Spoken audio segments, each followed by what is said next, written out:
What's going on, everybody? Facebook and YouTube, we on. Welcome to the show. We got boxes all over the camera now. Alright, what's up, everybody? It's another... no, we gotta put the mic on Facebook. What's up, everybody? Thank you for being here. It's another episode of LTMB Live, September 28th. How's everybody doing? We're doing good. Let's see. No sound. Okay, no, I think I just did the sound. Everything's good. Make sure everything's going well. Let's see. Facebook. All right. Let's see. All right. Holla. All right. What's up, Celeste from Annapolis? Kevin, man, I'm telling you. See, I gotta make this mug. We gotta make this. Who says holler? Who still says that? Obviously somebody. I wonder who that is. See. That's Mike right there. That's Mike. What's up, everybody? Joseph on Facebook. Emmy, no echo today. Yes. What's up, Michelle? Thank you for being in here. If y'all would too, on Facebook especially, hit that share button so we can get more of an audience. That's what we're trying to do here. We do appreciate everybody that's here with us, though. You old. I'm probably older than you.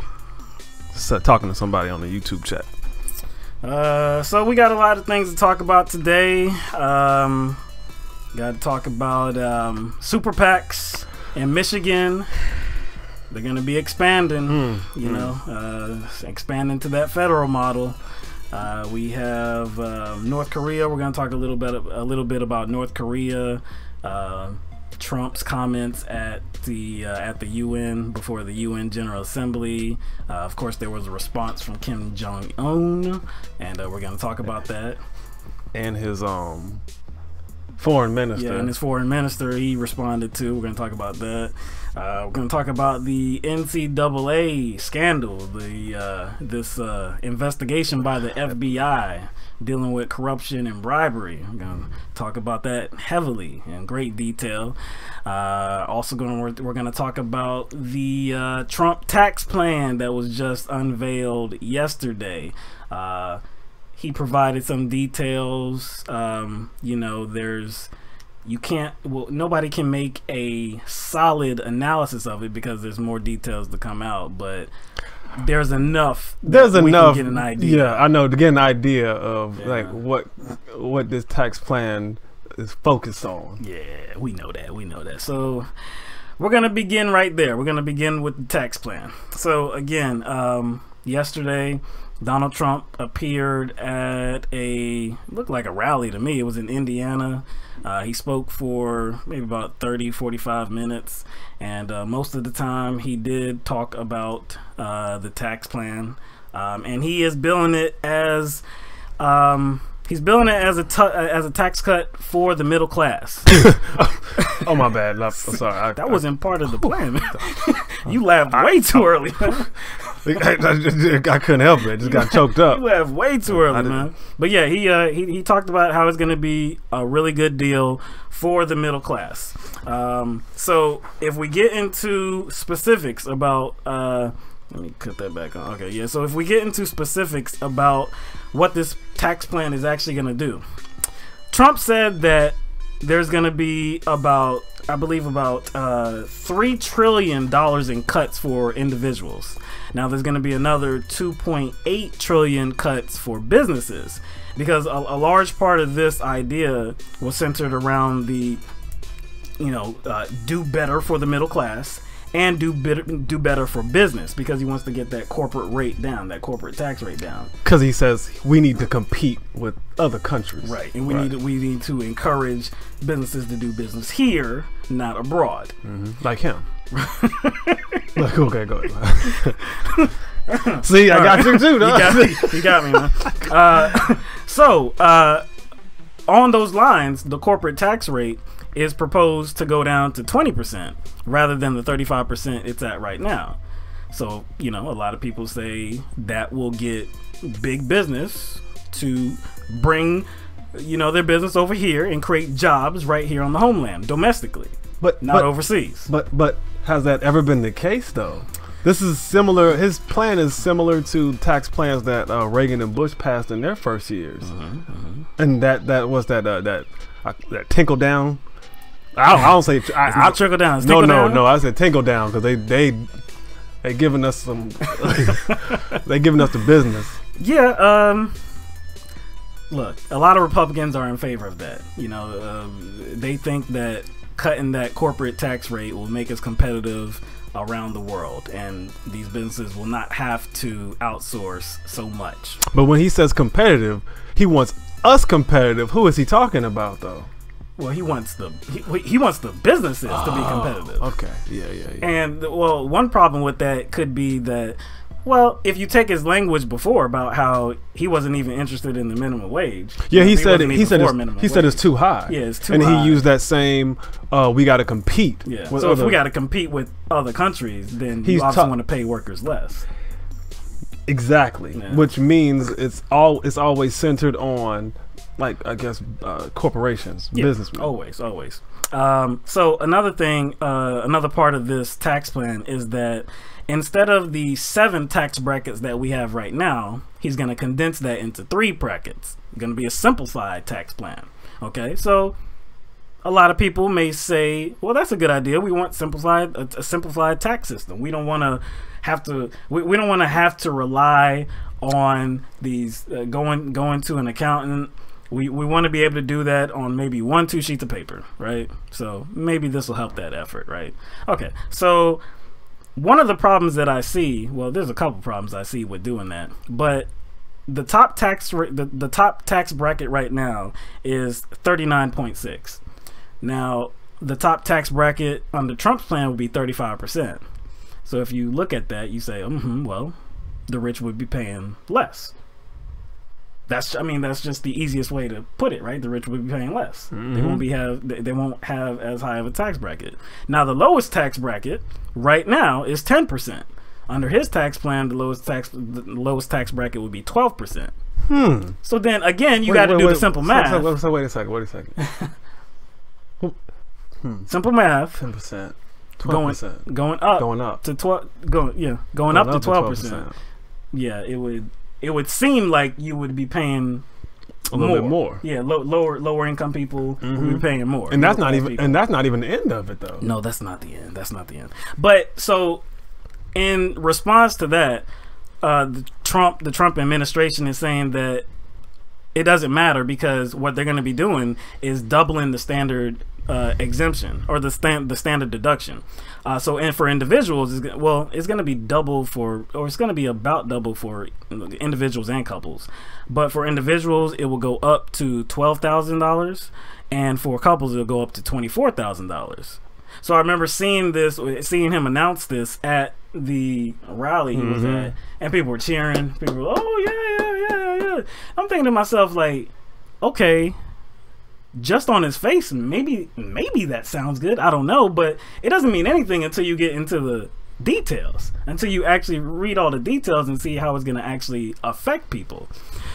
So like I said, okay, so standard deduction going up. Okay, all right, good job, right? Okay, what else do we have here? There's a few things that are going to be cut, but there's a few things that are not going to be cut. So the things that are going to be cut are going to impact lower income people to middle class people, but the things that are being saved are going to be saved for who? The wealthy, wealthy and big business, and single mother or single parents too, because he's getting rid of the head of household tax credit. Right. So that's not the only thing he's getting rid of. That's not the only thing. So he's eliminating the state and local tax deduction. Now, I've heard much analysis on this, and one thing is that it seems to be a slap in the face to blue states because it impacts blue states way more than it impacts red states. So the top 10 states that have the highest state and local taxes and that people itemize their taxes and claim that deduction, 7 of those states come 7 of those states are blue states. 3 of them are red. States like New York, Illinois, California, Virginia, who else? Maryland, Massachusetts, Connecticut, Jersey, Pennsylvania, Texas, Ohio. Pennsylvania, Texas, and Ohio were the only 3 states that Trump carried in the 2016 election. So what I'm talking about with the eliminating the state and local taxes. Okay, so 44 million people claimed that deduction in 2014. So if you take that away, you're talking about states like California and New York. You're talking about thousands of dollars that those states would have to be paying more in taxes. These individuals and couples, they'd have to be paying thousands of dollars more in taxes. I've seen somewhere $3,000, $5,000. That's a pretty big number to be losing. To be having to pay more the next go around. Exactly, and that's going to directly affect the economy of those states. Because they're not going to have the same amount of money to insert back into the economy. Yes. So all of what we've heard so far is the tax burden is going to be shifted to people on the lower economic end. But is there any kind of tax burden put on the rich corporations? A tax burden, you said? Tax burden. No. There's no tax burdens. That's all. Okay. No. Okay. Also, what's going to be eliminated is, well, it's not going to be eliminated. The mortgage interest rate deduction, it's going to be capped right now. Well, it's already capped. It's capped at right now. It's capped at $1 million that you can deduct. Right now, it's like I said, it's capped at $1 million. It's going to be $500,000 under Trump's plan. So again, not much more of a deduction, and people are going to have to be paying more money. This is not really now. That is going to hit, I guess, your middle class to upper middle class, and the same thing goes with the state and local taxes. That's something that most of the people that itemize and claim that deduction earn $100,000 or more. So it could be a single person, it could be a couple, but that household is earning about $100,000 or more. So we are talking about like the middle class to the upper middle class. But as Trump said, this was going to be a boom to the middle class. You know what? He didn't just say it was going to be a boom to the middle class. He said it was going to be a boom to the economy as a whole. Like it was going to fill the federal coffers and basically stop the debt from increasing. Right. The funny thing is, like, that's the same thing that Reagan and Bush said about their tax cuts. But like at that time, the debt as a percentage to GDP was lower. Now it's double. So it makes that claim from Trump even more ridiculous. Yep. Now see, but what you were talking about, him claiming that this would lower the deficit, right? No. It's already been analyzed that because of the elimination of, so the elimination of the state and local tax deduction, that would generate $1.3 trillion over 10 years. Now, well, that's good. Yeah, more money in the, more money that you're getting in. Okay, sure. But the whole tax plan is actually going to put us in a worse position as it concerns the national deficit. Right now, I think by the year 2027, we're on track for the national deficit to be about like 91% of the GDP, I believe. Because under his plan, it would go up to about 101% of it. What? Where are we at? Right now, it's like about 72. I thought 70. About 75%, something like that. By 2027, though, it's under current law is going to get up to 91%, but under his plan is going to raise about 101%. So his claim that it's going to lower anything is completely bogus. But I mean, he likes debt though. He personally. So I think he did say something about that, like either during a campaign where he talked about debt. He likes it though. He thinks debt is really good though. That the deficit will go up? No, it's just deficits don't matter. Well, when you're doing for the wealthy, no, of course it doesn't matter. I saw Steve Ratner. He's an economist. I saw him on Morning Joe too, and he was saying that you can't solidify anything based on what has been released so far, but pretty much this is going to be either a negative for the middle class or it's going to be a wash. They're going to get nothing. But for business and for wealthy people, business is going to see about a 2.5 trillion net tax cut. But again, for individuals, you're going to see maybe a negative net tax cut or a wash. Nothing at all. So his claim that this is going to be good and this was originated in the idea of helping the middle class is completely false. Now there's some other things too. Under this tax plan, they're going to get rid of the estate tax. Now who's that going to help? Who's that going to help? That's going to help a very small percentage of people at the top. At the top. Again, for the top, not the middle class. And most like people that would, people think it would affect, it doesn't affect because the estate tax, it only kicks in after a certain amount. Right. You know what I'm saying? Yeah. Like the first, I don't know, I thought it was like $500,000 was safe. You know what I'm saying? And most people ain't inheriting that much. But the people that are, you're talking about tens of millions of dollars. Talking about extremely wealthy people, the 1%, the 0.1%. This is who this is going to help by eliminating that estate tax. So again, we're doing for the wealthy, we're doing for big business. One of the other things, and I'll put this on the screen here. One of the other things in the New York Post highlighted this, said new benefits would be given to firms in which the profits double as the owner's personal income. They would pay at a 25% rate, down 39.6%. This creates a possible loophole for rich investors, lawyers, doctors, and others, but administration officials say they will design measures to prevent any abuses. Yeah, I'm sure they're going to actually, they're actually going to implement measures to prevent abuses, right? You really think that's going to happen? So in layman's terms, what that means is,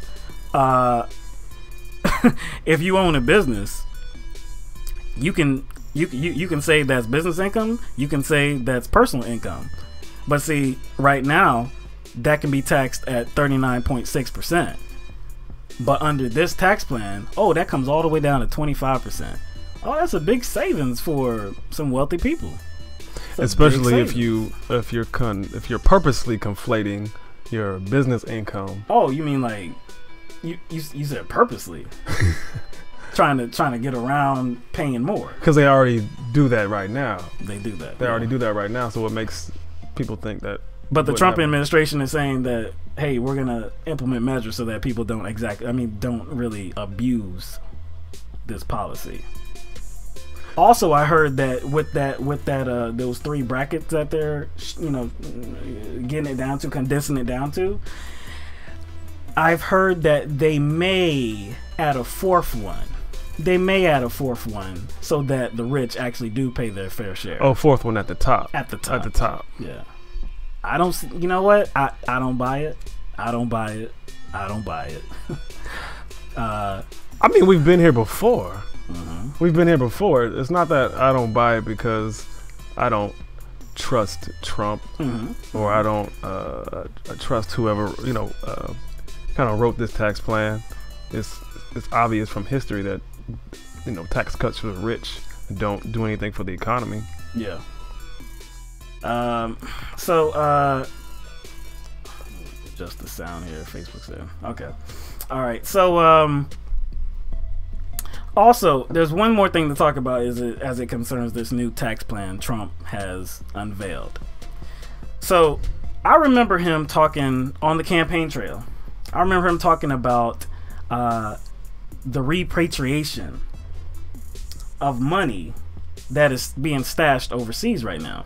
And I believe we talked about this last year too, because we talked about how in 2004 there was like an amnesty holiday, like a tax holiday, where big business, multinational corporations and companies, they were able to bring that money back overseas and not pay what they would be paying, which is what, like 25%? 25%. I believe it was 25% they would have had to pay on it. No, they ended up paying just 5.25% on that money. That was part of the deal. That was part of the deal to bring that money back over Wasn't there here. some other like conditions? Oh yeah, too? right. So for that 5.25 rate, so that they could save billions of dollars, because all in all, businesses brought back, I believe it was $312 billion back to America.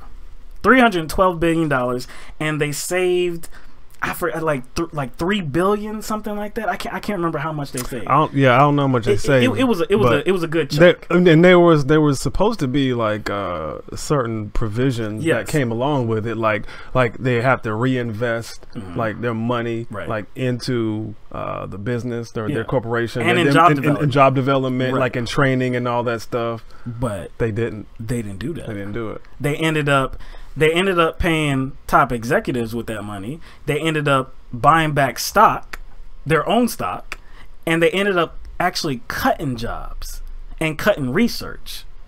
This is what happened in 2004 and 2005.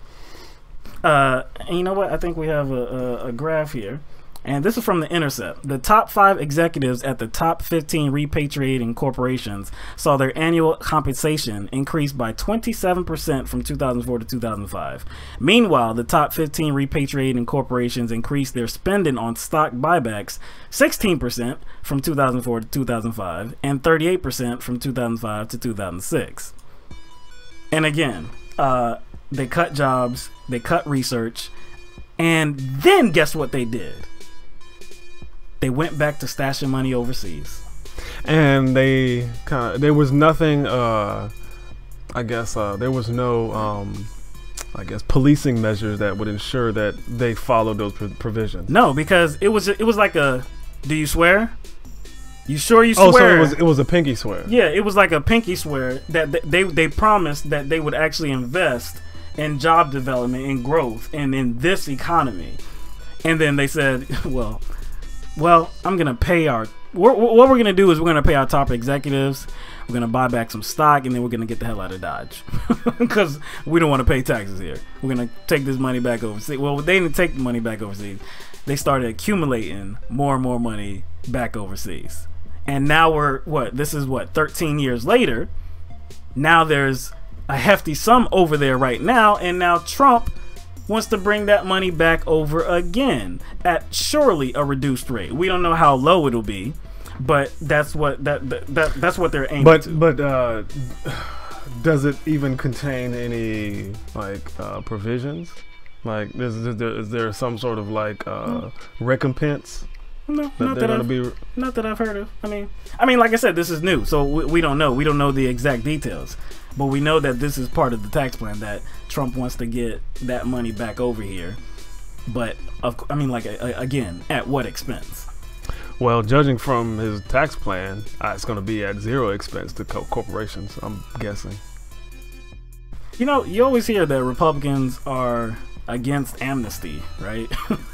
They're against amnesty, especially of undocumented immigrants. Mm-hmm. But when it comes to big business, multinational corporations, bringing back money, they want that. They want it bad. Oh, they want it. They want it in the country. Oh yeah, they'll do anything to get that money back here. But then, like I said, you want it here so badly, and you claim that it's going to do so many good things for this economy. But we already saw the example in 2004 of it doing the opposite. It did nothing. It did everything for these corporations. He's different. He's a populist, remember? He's a populist. So again, like when he's there and he's rattling off these great ideas in front of this crowd, in front of this pro-Trump crowd, everybody's like cheering, like yay, yay! Like why cheer before you get the analysis? The analysis is where it's at. You're expecting too much again, Will. Told you about that. You're expecting too much. Like I said, it doesn't seem like it's going to be doing anything for the middle class. It looks like it's just going to be another gift to big business, another gift to the wealthy. And like I said, I mean, what did we really expect? I remember during the campaign trail when he was talking about taxes, I think he laid out some details and his was the worst one. It was the worst one. His would increase the national deficit the most. And all the Republican plans were bad because they were all saying that they were going to do the most for the wealthy and increase that income inequality gap. But Trump's was the worst, and we see more details about exactly what he wants to do. And like I said, and you know, it's no funny. surprise. It's funny. It's most likely, it will affect him and his family. Yeah. Well, in a good way. In a good way. In a very good way. So that's Trump's tax plan. You know, when we get some more information about it, of course, we'll be discussing it and, you know, seeing. Look, it's not going to be good for the middle class. It's not going to be good for the lower class. We just don't know exactly how good it's going to be for the wealthy. We know it's going to be good. It's going to be good, but we just don't know the extent. Like, how good is that lollipop going to taste, though? You know? We'll see. All right. So, Facebook, we got to get out of here. If you would, please join us on YouTube. That's where the rest of the show is going to be airing. And we thank you for being with us for the first, 30 minutes or so. But we got to go. So hit that button so you can come over and YouTube see the rest of the show, all right? See y'all there. All right, so now what we're going to talk about is the NCAA scandal that's making airwaves. Bribery, corruption, pay to play is money changing hands, all of that. About 10 people have been arrested so far. So this was an FBI investigation dating back to 2015. So far, and let me put this graphic on. All right, so 4 assistant basketball coaches from Arizona, Auburn, Oklahoma State, Southern California were charged Tuesday morning in a federal corruption investigation, and that might be only the tip of the iceberg in a 3-year FBI probe that focused on coaches being paid tens of thousands of dollars to steer NBA-bound players towards sports agents, financial advisors, and apparel companies. Like a lot of people, especially in the comment sections of Sports Nation, ESPN, what's some other Bleacher Report. A lot of people are confused as to why the FBI is getting involved in this. Right. They're like, why is the FBI even involved in this? Because universities take federal, money. Right. So they have essentially jurisdiction, especially where the NCAA investigative apparatus doesn't. And they actually have probably more abilities to go after people and kind of legally kind of compel people to do things. Right. I mean, because these colleges, these universities are huge. So and it's not just one of them too. So you need probably the full weight that the FBI would bring to properly investigate it. Yes, especially if they involve. Even though I wouldn't say some of these coaches, and you know what, they are employees of universities that get money from the federal government. Yeah. So they're essentially they are employees of the federal government. Kind of. They're kind of indirectly. Right. So the 4 coaches, the 4 assistant coaches are Auburn's Chuck Person, Oklahoma State's Lamont Evans, Arizona's Emmanuel Book Richardson, and USC's Tony Bland. So these coaches were charged with bribery, conspiracy, solicitation of bribes, honest services fraud conspiracy, honest service fraud, conspiracy to commit wire fraud, and travel act conspiracy. Some of those things I've never even heard of. And each of them are facing maximum sentences of 80 years in prison. 80 years in prison. And pretty much what this stems from is them trying to pretty much pay players. Yes. Pretty much pay players. I mean, and they did benefit. They did benefit themselves. They of course they benefited from this. But they were trying to route players to specific agents, to specific financial advisors, to a specific apparel company. Yeah, it's there were multiple ones, but there was one main one. There was one main one, and that was Adidas. Yeah. Adidas is very the second largest Yeah, second largest shoe company. Shoe company right now. Yeah. And they're very prevalent in this investigation. So, and what's interesting is that different schools different universities are endorsed by different apparel companies. Yeah, sponsors. Yeah, different sponsors, right? Now, the 4 coaches, 3 of them are from Nike schools. Only one of them is from an Adidas school, right? Now it's Patino. Well, no. Forget Patino. Forget Patino. We haven't even talked about Patino. Yeah. That's some other stuff. That's some other stuff. But yeah, of these 4 assistant coaches, 3 of them are from Nike schools. So then, like, you got to ask, like that doesn't make sense, right? Yeah, because basically, whatever the representative from Adidas is essentially trying to undercut Nike, essentially, because these are Nike sponsored schools. Yes. But I think honestly, like when we're talking about pay to play, corruption, just on the surface, on a regular basis, like, why can't we talk about that? The fact that it's okay for Nike to sponsor or Adidas to be a sponsor for these universities, as if that's not already corporate influence. Like, on the surface already. You see what I'm saying? Yeah. I mean, you make a good point. You make a good point. Yeah, I mean, it's like how many of these players go on to get sponsorships when they go pro?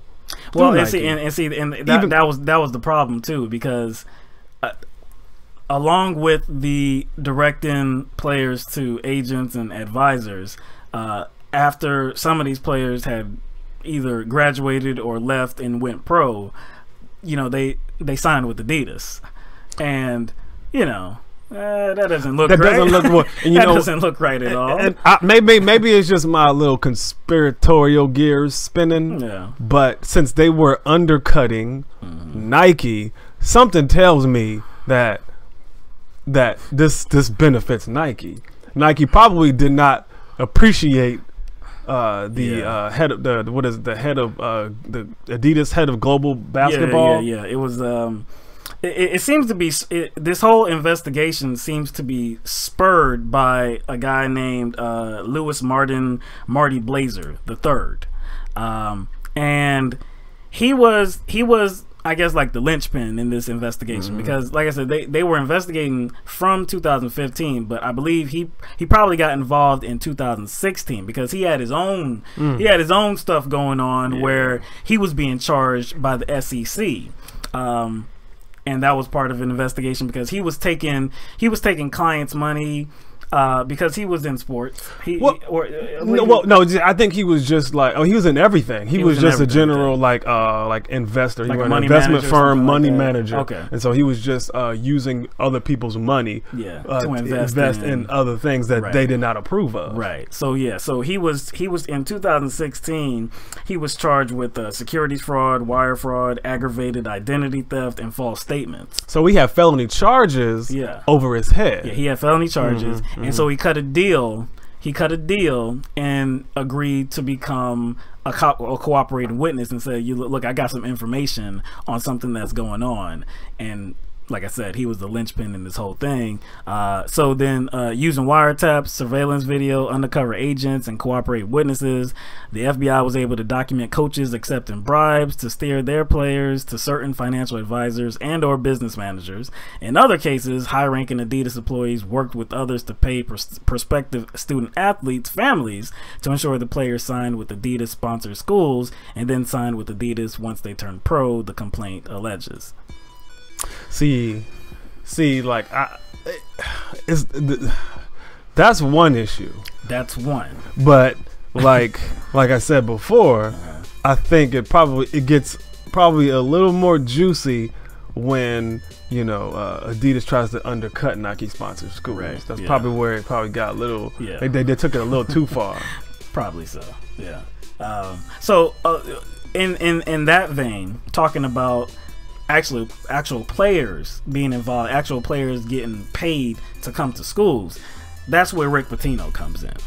Okay, because I think this investigation started on the coach's side of pushing players in certain directions in terms of advisors, just agents. Just that's it. Yeah, it was just centered on like agents paying players, and if they go to the league, that agent is guaranteed to have that player as a client. Right. But then it became something else because I think it was like they uncovered. Yeah, it was like just like how when you uncover one thing, all the other dominoes start falling. Right. So what they or let's see. Okay, so this is from Bleacher Report.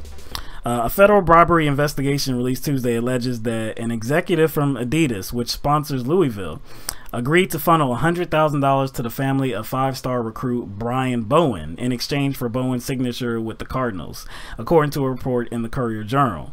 According to a report from CBS News, Pitino is identified in documents related to the investigation as Coach 2, a person who allegedly played a role in navigating the money to Bowen. So, again, this guy, Brian Bowen, supposedly he accepted $100,000 to come to the Louisville Cardinals to play basketball. Now, because this has been outed, because this has been revealed, Brian Bowen has been suspended indefinitely. He can't practice with the team. He can't work out with the team at all. And Pitino says that he has nothing to do with this. Okay, Pitino says he didn't know anything about this. And his lawyer said the same. His lawyer's professing his innocence. But you have to, like, this is the same Pitino. I know where you're going. This is the same Pitino that he facilitated. Well,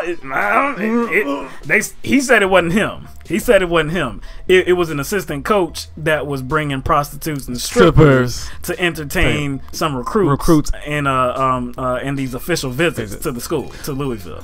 And he said he had he wasn't involved. He had no idea this assistant coach was behaving in this inappropriate manner. But see, that's still like it's like what he's doing in that case. What he's doing is he's like, well, I don't know.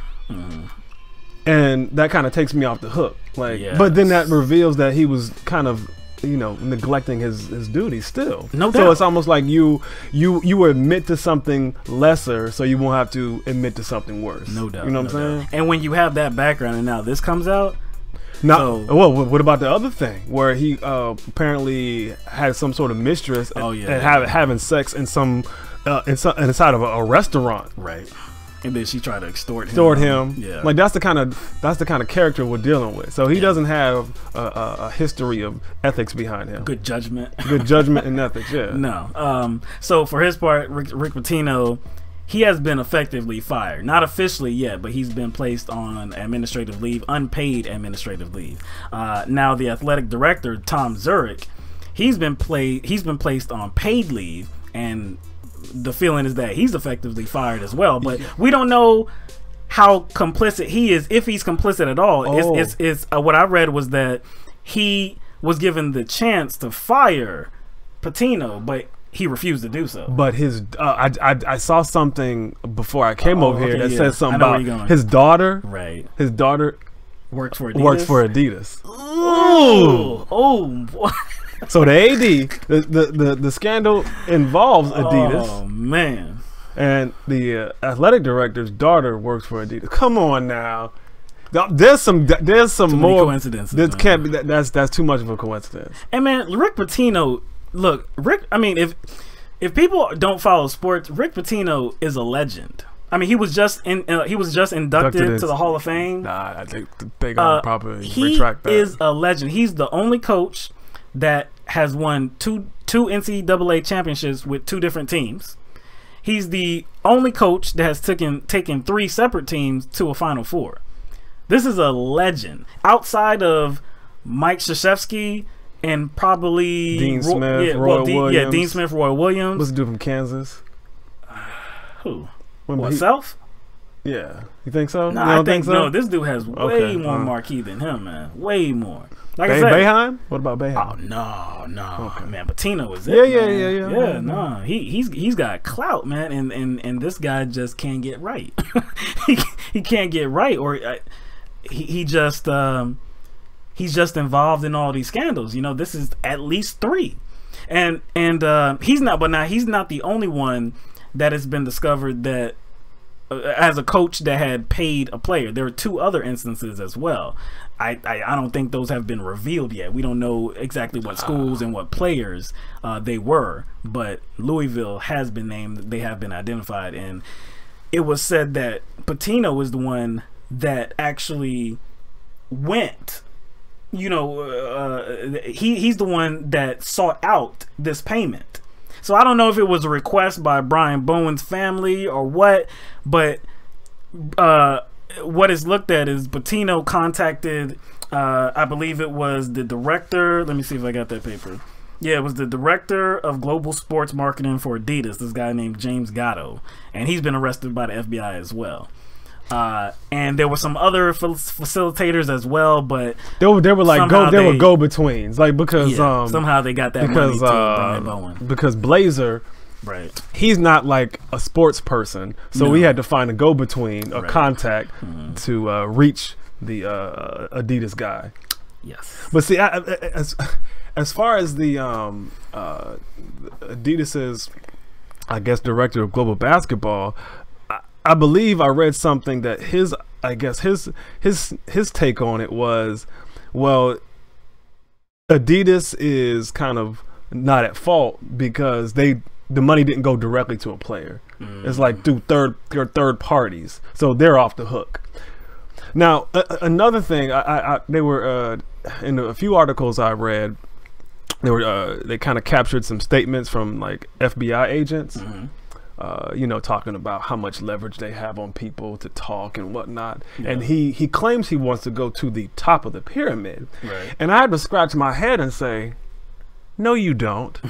You're not going to go to the top of the pyramid, because I guarantee you that the head of global basketball for Adidas, the funds that are available to him, like, are not like without some sort of you know, scrutiny or oversight. Yeah, oversight. That's what I mean. So you mean to tell me that the head of global basketball has these funds available to him to constantly siphon off, and nobody has eyes on it? Yeah, I know. So this is not like these FBI investigators say they want to go to the top of the pyramid, but I don't believe that, because what's his name? The acting U.S. attorney for the Southern District of New York, this guy named June H. Kim. He was the one that announced the investigation and the charges, and he has said that the investigation is ongoing.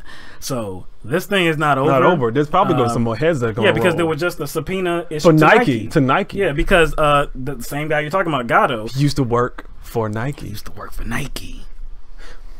This is, boy, I'm telling you, man, it's going to stink more. It's going to start stinking more. And we don't know how many heads going to, you know, roll for this. But again, what does all this boil down to? It boils down to them, I guess, trying to ensure that, you know, this corporate money that these universities make, along with the companies that sponsor them, make sure that money stays with them. Oh yeah. You know what I'm saying? This is the FBI protecting money. On the surface, yeah, okay, these, you know, they were violating NCAA rules. You know, they were going kind of like it was like the black market of recruiting. Yes, but to me, the bigger picture is just the FBI protecting corporate interest. You know what I'm saying? And to that, see, okay, so I know that these players, of course, these players are being taken advantage of by the coaches, by the agents, by the advisors, by the university. Yeah, by the universities. But you know who else is taking advantage of these players? The NCAA, man. The NCAA has been consistently taking advantage of these players because what? They don't pay them, right?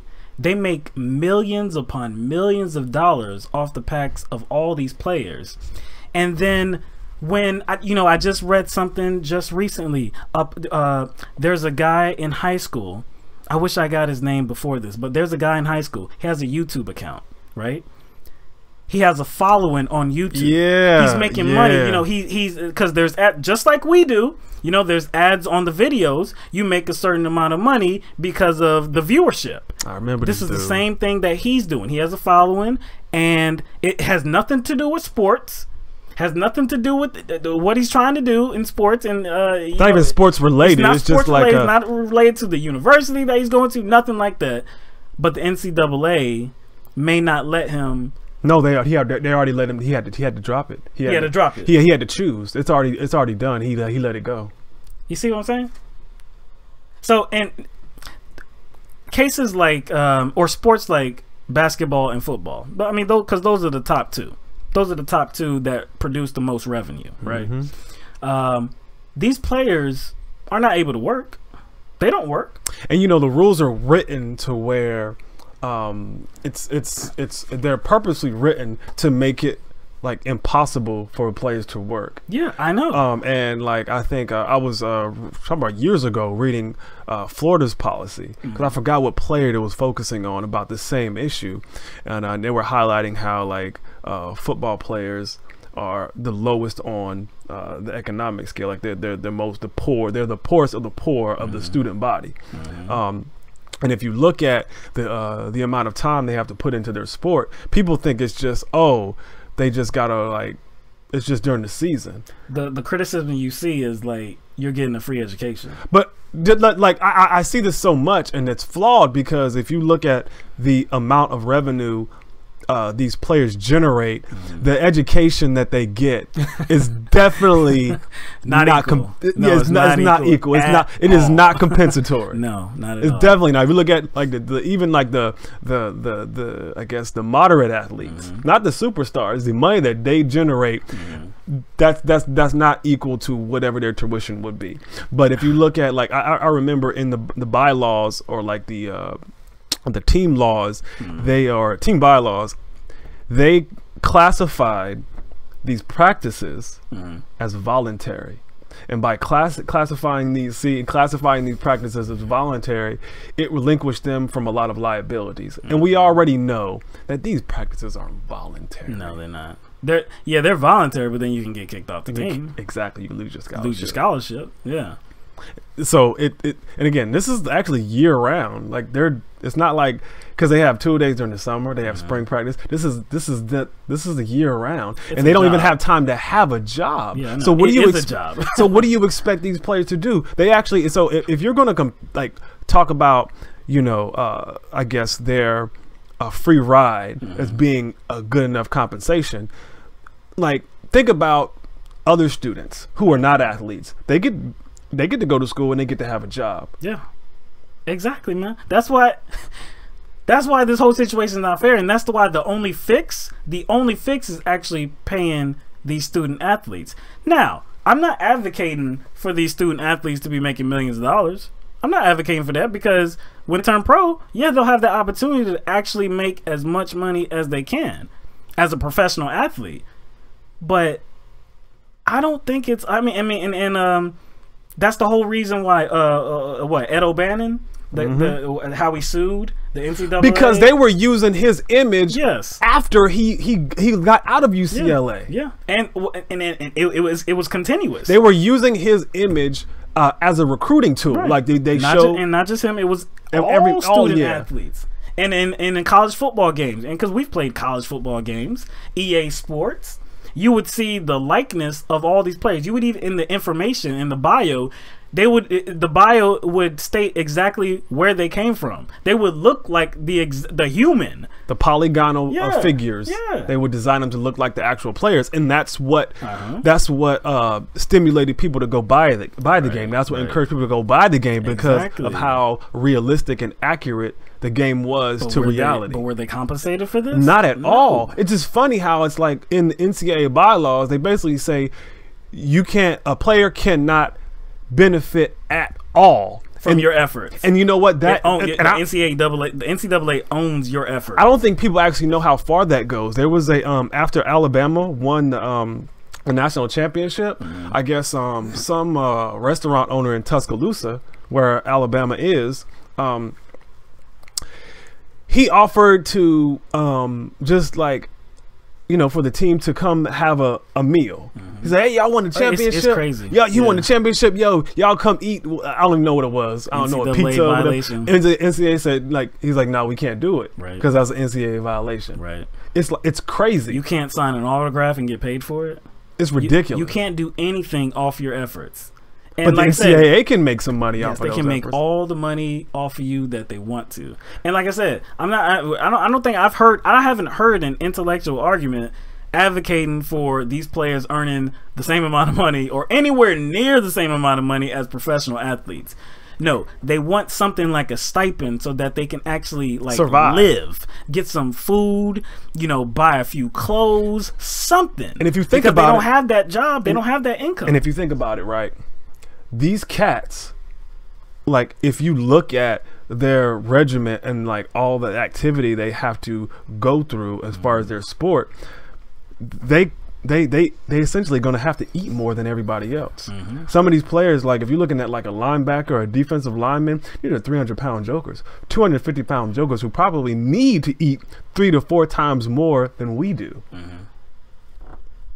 It's ridiculous. Like I said, man, nothing's going to change because these players and the coaches, or you know, the university itself, this whole system is going to continue. Like this is just the latest case of bribery, corruption, of paying a player to come to a university. This is just the latest case. It's going to continue. But like the whole thing strikes me as very disingenuous, especially when you're talking about how much money is being thrown around. You have universities offering scholarships to 8th graders. Yeah, I know, man. It's crazy. Yeah, you have AAU teams. You have, you know, Nike, Adidas, Reebok, whoever, shoe companies. They will literally come to all these kids and these basically like they'll have like sneakers in front of them in the locker room. Yeah. You know what I'm saying? So it all strikes me as like the coaches can even text them now. Text them, yeah. So it's all disingenuous. And like to me, the bigger picture with the FBI getting involved, okay, great.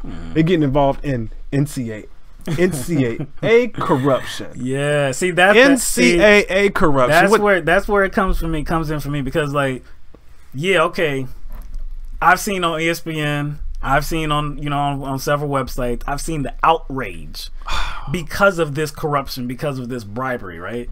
But then I think to myself, and I'm like, where is the outrage for political corruption, for political bribery? And see, that's where I think everybody involved in this scandal, that's where they went wrong. You see, what they should have done was got the university involved. The university could have lobbied Congress to look the other way because that's the way the game is played. You wouldn't have heard anything about this in the news whatsoever. The FBI shut down your investigation, man. Nah, because if you don't shut down if you don't shut down the investigation, all the politicians we're connected to, they won't get paid, and also you'll probably, you know, you might lose your job. Exactly. But I mean, it's like Wells Fargo, Citibank, yep. Like Goldman Sachs. What happened to them when they were guilty of felonies in 2008? Did anybody serve any jail time? They just got off with a fine. The DOJ and the FBI let them off with a damn fine. I believe that's right. Yeah, nobody went to jail. Nobody went to jail. No, they got no arrest. And you know, we just did a story on the last live show that we did on Tuesday. We just covered a story about Wells Fargo and Equifax, right? How the Republicans are trying to eliminate any likelihood that, well, not any likelihood. They're trying to remove the option of consumers joining together, banding together, and going forward with a class action lawsuit because of Wells Fargo's actions and because of Equifax's actions. Okay. And we just discussed how like companies like these, financial companies like these, have lobbied Congress, have lobbied Republicans, paid $1 billion to lobby these politicians to do what? To do what? So that they would shut down the option of a class action lawsuit. So that the only option would be arbitration. Yeah. So basically, what you're saying is it's interesting how the FBI has FBI's priorities and what kind of corruption they actually focus on. So the U.S.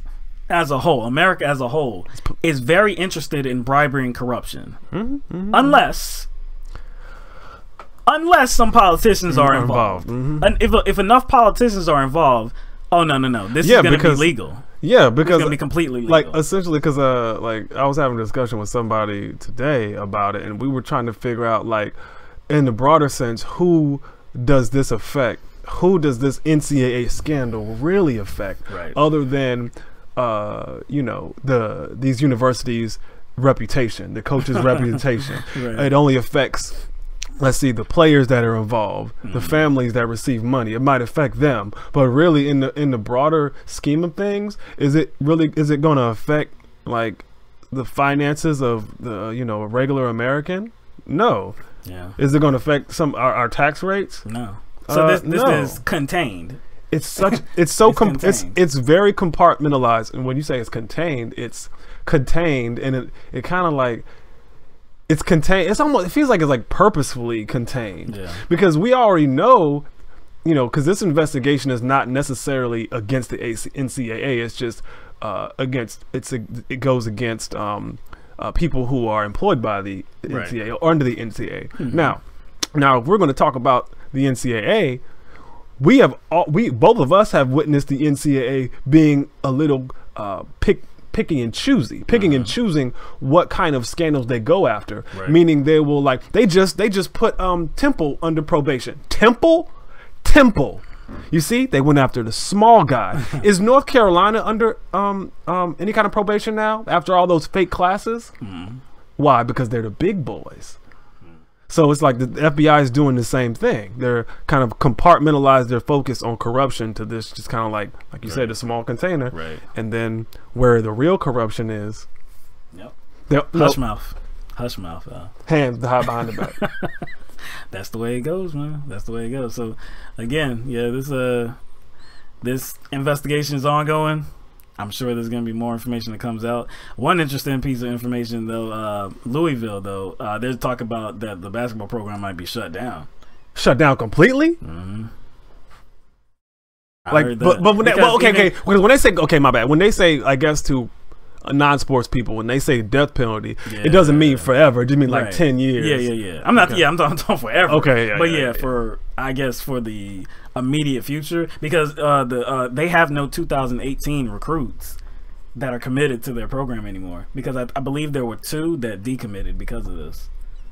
So they have nobody on the books, or nobody that has given them a verbal commitment to come to the school in 2018. And see, and again, like, well, I will kind of amend what I said about, like, I guess who it affects now. Like, what they were doing wasn't really affecting anybody, like, as far as like a broader, like, Americans in a broad sense. But now, kind of an addendum to what you said, think about how that affects the rest of the university, considering basketball and football make a lot of money for the university, and they actually supplement the other sports. They supplement all other sports. You see what I'm saying? So it might have implications on scholarships they can give to welfare sports that don't make money. True. Like I said, we'll see how it goes, and if there's some more relevant information, we'll report on it.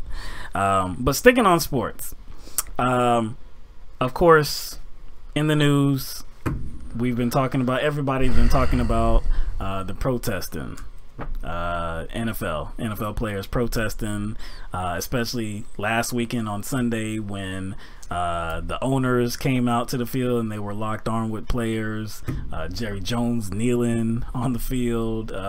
It was just a big show of unity, but of course NFL fans, President Trump, just, there's a whole lot of people that are angry about this protesting, right? And you even see the headlines, which are completely wrong, because the headlines will read NFL players protesting anthem, protesting the flag, right? that's not a good headline, because that's completely inaccurate. Nobody is protesting the anthem or the flag. They're using that as a method to deliver a message, to change the narrative. Yes, but yeah, the news organizations and people that are somehow being upset, you know, they're changing the narrative to, no, it's about the flag, it's about the anthem. It's about disrespect. It's about disrespecting these things. Okay, all right. So because of that, you know, these offended folk are saying that, well, they're done with the NFL and they don't want to watch anymore. Some of them have said that they are going to cancel their NFL ticket, their NFL Sunday ticket from DirecTV. They're going to cancel that service, right? But after the season has started, normally you cannot cancel that subscription. So it seems like they would just be SOL, right? I mean, like, sorry, you can't cancel, right? Well, DirecTV is offering them some relief. So this is from ESPN. DirecTV is offering unprecedented refunds for fans who want to cancel their NFL Sunday ticket package if they inform the company that they are doing so due to the recent protests during the national anthem, a source confirmed. So what we have is a something, I'm trying to think of, a snowflake rebate. Is that what we have now? A snowflake rebate? Yeah. Because I know good and well. See. So I think it's important that we probably be honest about, like, the demographics of the people that they're trying to reach. Not just the political demographics, but cultural and racial demographics of those customers that they are trying to capitulate. You know what I'm saying? Like, you know good and well if, you know, let's say the customer base that they were going after was, let's say, of a different political persuasion. What would the reaction be if the company offered the same thing to that demographic? What would be said? Wow. What would be said? Wow. There'd be an uproar. It would be uproar. Those snowflakes, those SJWs triggered, and now you're giving them, you know, compensation for their whining. Yeah, you're compensating for their whining. This is the same thing, though. It's the exact same thing. My thing is, how are you going to enforce it? My thing is, you can tell. See, like, you could just say, hey, I want to cancel because of this. But my thing is, it's like, there's no proof that any of these people that, you know, ordered Sunday ticket and have it actually saw it. They just want to see what you just said. Anybody that watches Sunday football, anybody that watches football, you know that when football comes on, you don't see that whole presentation at the beginning. You don't see the flag coming onto the field. You don't even hear the national anthem being sung. Now on Monday night, I believe you hear that. Monday night you hear that, but that's not NFL Sunday ticket. On these outer region games, you don't see that whole ceremony, that whole charade. You don't see it at all. So what are these NFL ticket subscribers, what are they mad at? They're not witnessing anything because of NFL Sunday ticket. So why would NFL Sunday ticket, or why would DirecTV say, well, we're gonna give you your money because back? You're not seeing anything because it's all about capitalism. They're just afraid that they'll lose those people, and unfortunately, the consequences of that is what these people will do. They won't, I guess, identify that as a capitalist move. What they will do is they will identify that as, see, even Time Warner's with us.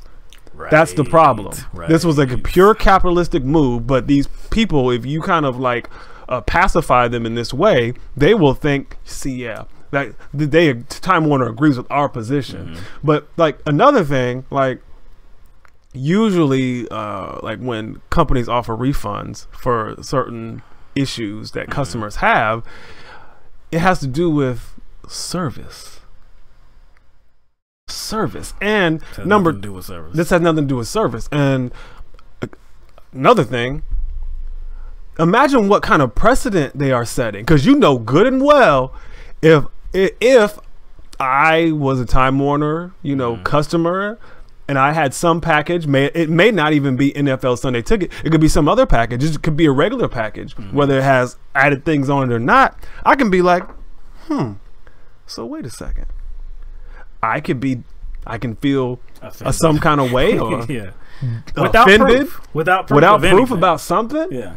Like you said, the precedent that it set. So now is that grounds for me to get a refund for something? Obviously like of all the things that are disrespectful on TV, of all the things that are offensive, which it's interesting that kneeling is offensive, but there's so many other things. Kneeling that you aren't seeing on TV. I mean, you got dog fighting, you got domestic abuse, you got rape, but that ain't gonna cause them to cancel they Sunday ticket. But see, all of this is providing a narrative for people that are saying, well, NFL ratings are down. Trump is saying they got to change. The NFL has to change its ways or their business is dead. NFL ratings are down. NFL ratings are down, right? Okay. Now, you can't just take that and look at it like in a vacuum and say, yeah, NFL ratings are down. Now, there's a few different things that you can discuss to explain if ratings are down and why they're down. So, the first 3 weeks of this season have been down based on last season, right? But the first 3 weeks of last season were down based on the previous season as well. This season it's down 10%. Last season it was down 8% in the first 3 weeks. But why was it down last year? But no, I'm saying like but I'm just saying there was a lot of things going on last year. There was a lot of things going on. Like, but I mean, was it about this? No. So that's what I'm saying. I know that's what I'm saying. Yeah. So if it was down last year and this wasn't an issue, exactly, to attribute the ratings this year, right, to the kneeling, right, it doesn't wash. And what side of the kneeling? If ratings are down because of the kneeling, what side of the argument is it down because of? Because there are people that are boycotting because Colin Kaepernick does not have a job and they see that the NFL owners are blackballing them, right? There's that side. Boycott the NFL. A lot of people are not watching NFL games because of that. But then you have some people that are saying, oh, well, we're so disrespected by this kneeling that we don't see when we watch the games that we're not going to watch the games anymore. Now... So they're basically creating the narrative. Yes. Which side is most likely not watching NFL football? Come on, man. This is ridiculous. And then another thing too. Every year, less and less people are actually paying for a traditional for traditional TV service. Less and less people. Like ratings are down everywhere. Yes. By the end of this year, I've seen that it's estimated that I believe about 25% of households won't be paying for a traditional TV service. So of course, that's going to have an effect on the ratings of NFL games because most streaming services aren't included in the NFL ratings. So again, there are multiple factors in this thing. You can't just say Trump is right. Oh yeah, so because Trump said it, and because some select fans are saying the NFL, the kneeling that I don't see taking place. I just see the pictures of it after the games. Yeah, that's the reason I'm not going to watch the games. Really? That's the reason why NFL ratings are down, because of these people that aren't seeing the kneeling. Like, come on, man. Please, man. Get out of here, man. I don't believe that crap, man. Again, they are trying to kind of reshape all of this. Yes. And they're trying to reshape it to make themselves feel better about their position. And they know, well, I wouldn't say they know it, but they're just constantly trying to avoid the elephant in the room and making things up to make themselves feel better about their position. And guess what? What if NFL ratings were down? That wouldn't even matter. Do you see what I'm saying? It doesn't. It's not. You're not making a point. No, it wouldn't. It doesn't even matter if you're looking at the grand scheme of all this. So whatever. But yeah, that's it on that. Let's go to North Korea, man. Let's go to North Korea. So, we've talked about President Donald Trump. We've talked about President Donald Trump's comments before the UN General Assembly. I believe we did that last week.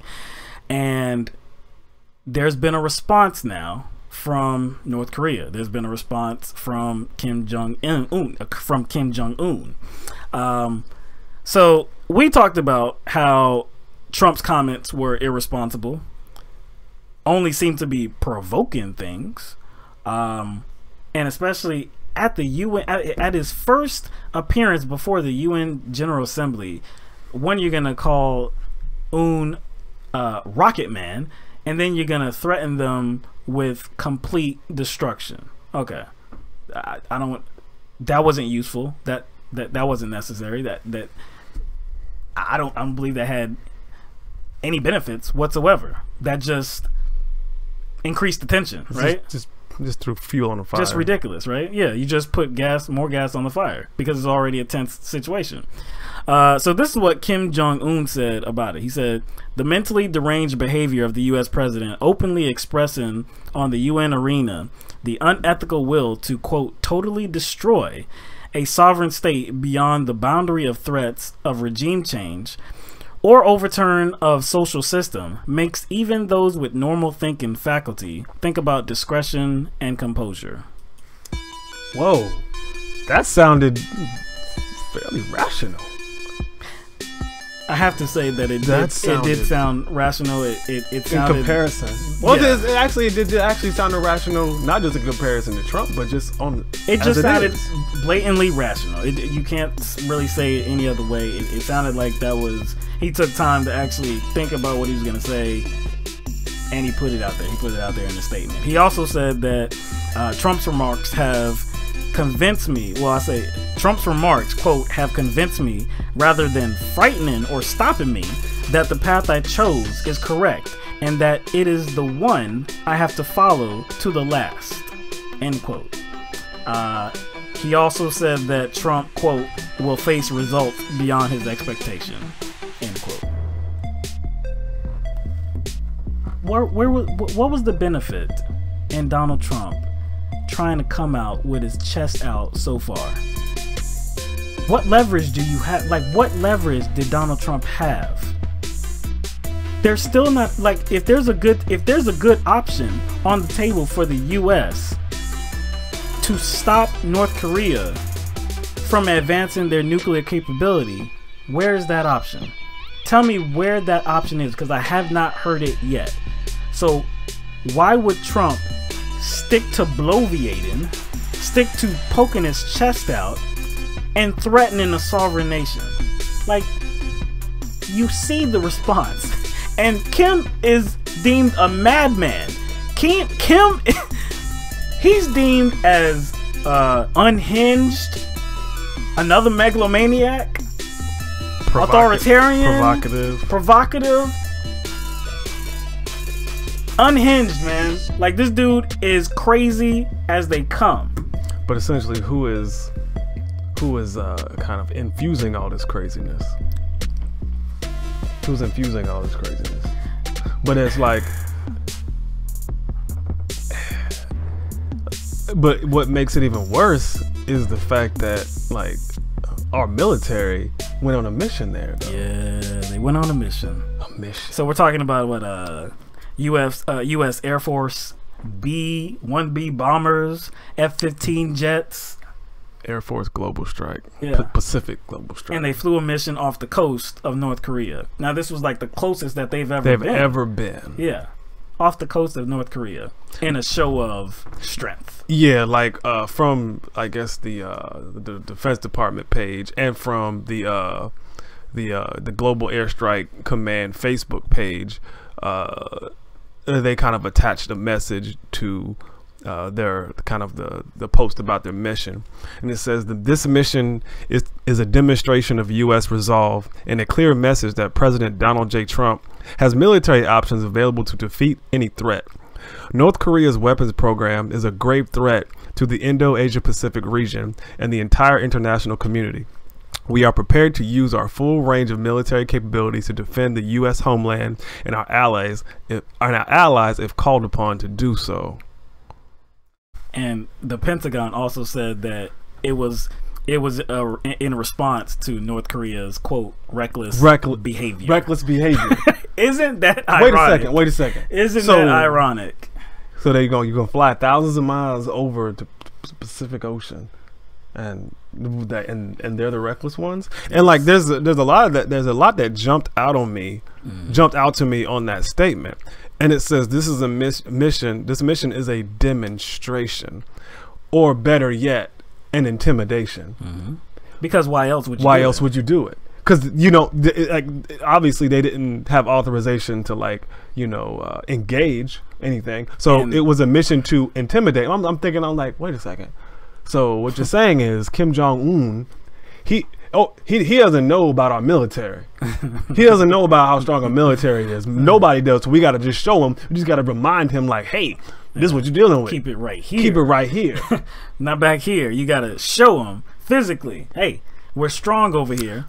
We have a military over here, and we will completely destroy you again. So actually, like Trump was telling the words, but this was a show. Like, hey, we will destroy you. Pretty much. And like the other thing that jumped out on me was when it says North Korea's weapons program is a grave threat. Wait. The program itself is a threat. Think about that. Has North Korea threatened to, just unilaterally and attack somebody, or just to go after any the surrounding countries? Like, I mean, Kim Jong-un has said a lot of things, but I mean, well, he hasn't declared war. What else? Yeah, declared war. Like, has he threatened to invade? Is that what I'm saying? Has he threatened to like actual action? Yeah, actual action. No. Other than like stupid words. Yeah, exactly. Like, has he made any kind of move that shows he wants to invade another country? Actually, his words haven't been any more reckless than Donald Trump's words. That's what I'm saying. So what? Like, literally, the program is a threat. Like, he can't even test missiles. Like we have lowered the bar. We have seriously lowered the bar on what is grounds to attack somebody or to intimidate somebody. Yeah, no doubt, man. And again, if North Korea's nuclear system, nuclear capability, you said their nuclear capability is what? That is the program is the a program threat. Itself. That's what he Threat, said. That's right? what it said on the page. So why isn't that a case with any other nuclear program? Because that is any nuclear program that's out there. Anyone is a grave threat to anybody in the country because of how much damage it will inflict. Not just North Korea's, everybody's. Because Donald Trump, more than one person has talked about his temperament. More than one. And that's putting it very mildly. So you have a man like Donald Trump who doesn't need the authorization of Congress to use these said nuclear weapons. How is that not a grave threat to anybody else? How is that not a grave threat in this globe, in this world? Like, I just and another thing too, right? So again, we always talk about how the narrative is that North Korea is the dangerous one. They're the reckless one. They shouldn't have nuclear weapons, right? Okay. Now remind me, does Russia have nuclear weapons? I think they do. Russia has nuclear weapons, right? Yes. Advanced nuclear weapons.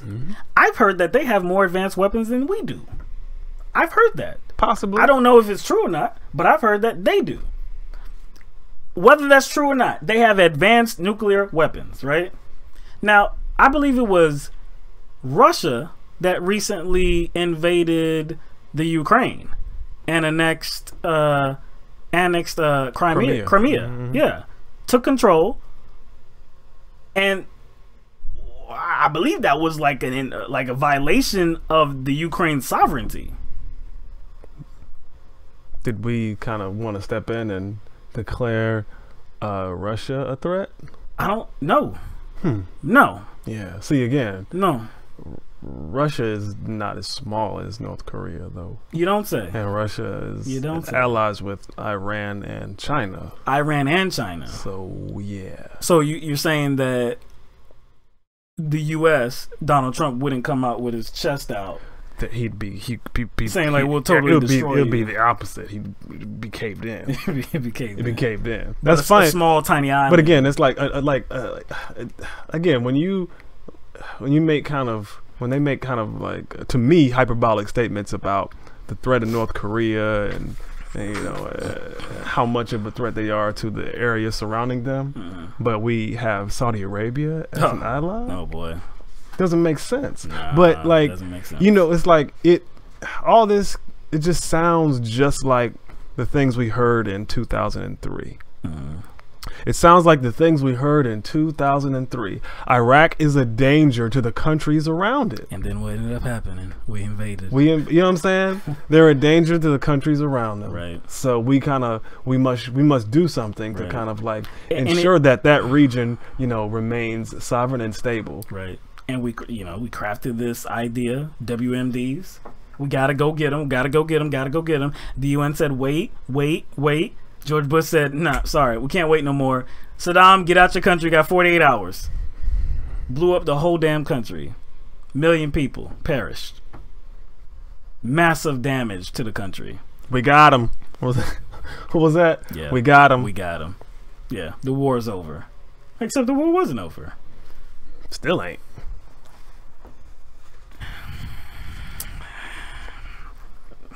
We keep saying there's no good option in North Korea. There's no good option. So if there's no good option in North Korea, there's no good reason to inflame the issue. There's no good reason to raise tensions.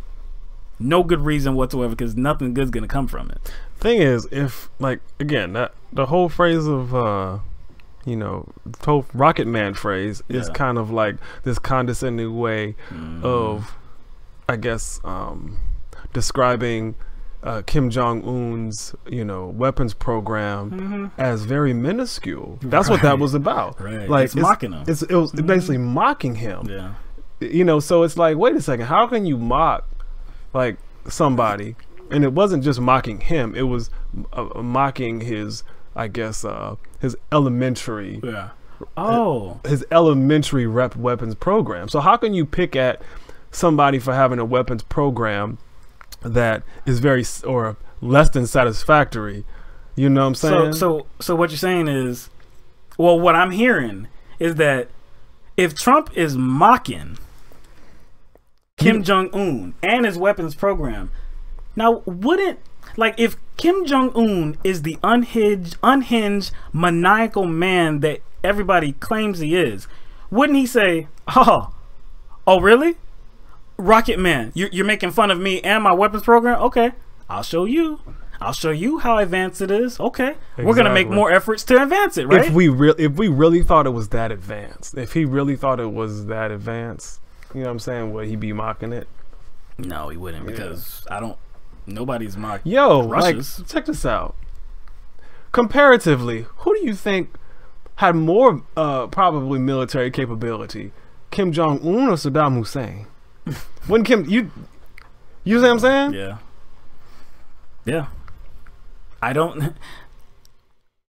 never considered it, so I don't know. If it was same situation, right?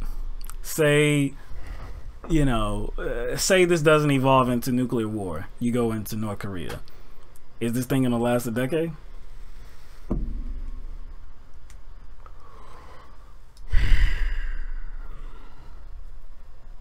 I don't see it.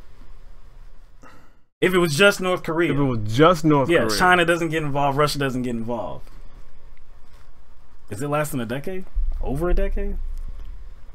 I don't think so. But then what if they get involved? Well, I'm just saying, you're drawing the comparison to Iraq. Iraq has taken how long? Oh yeah. Iraq has taken. Yeah, I know. Yeah. It's taken how long? It's ongoing. Exactly. Exactly.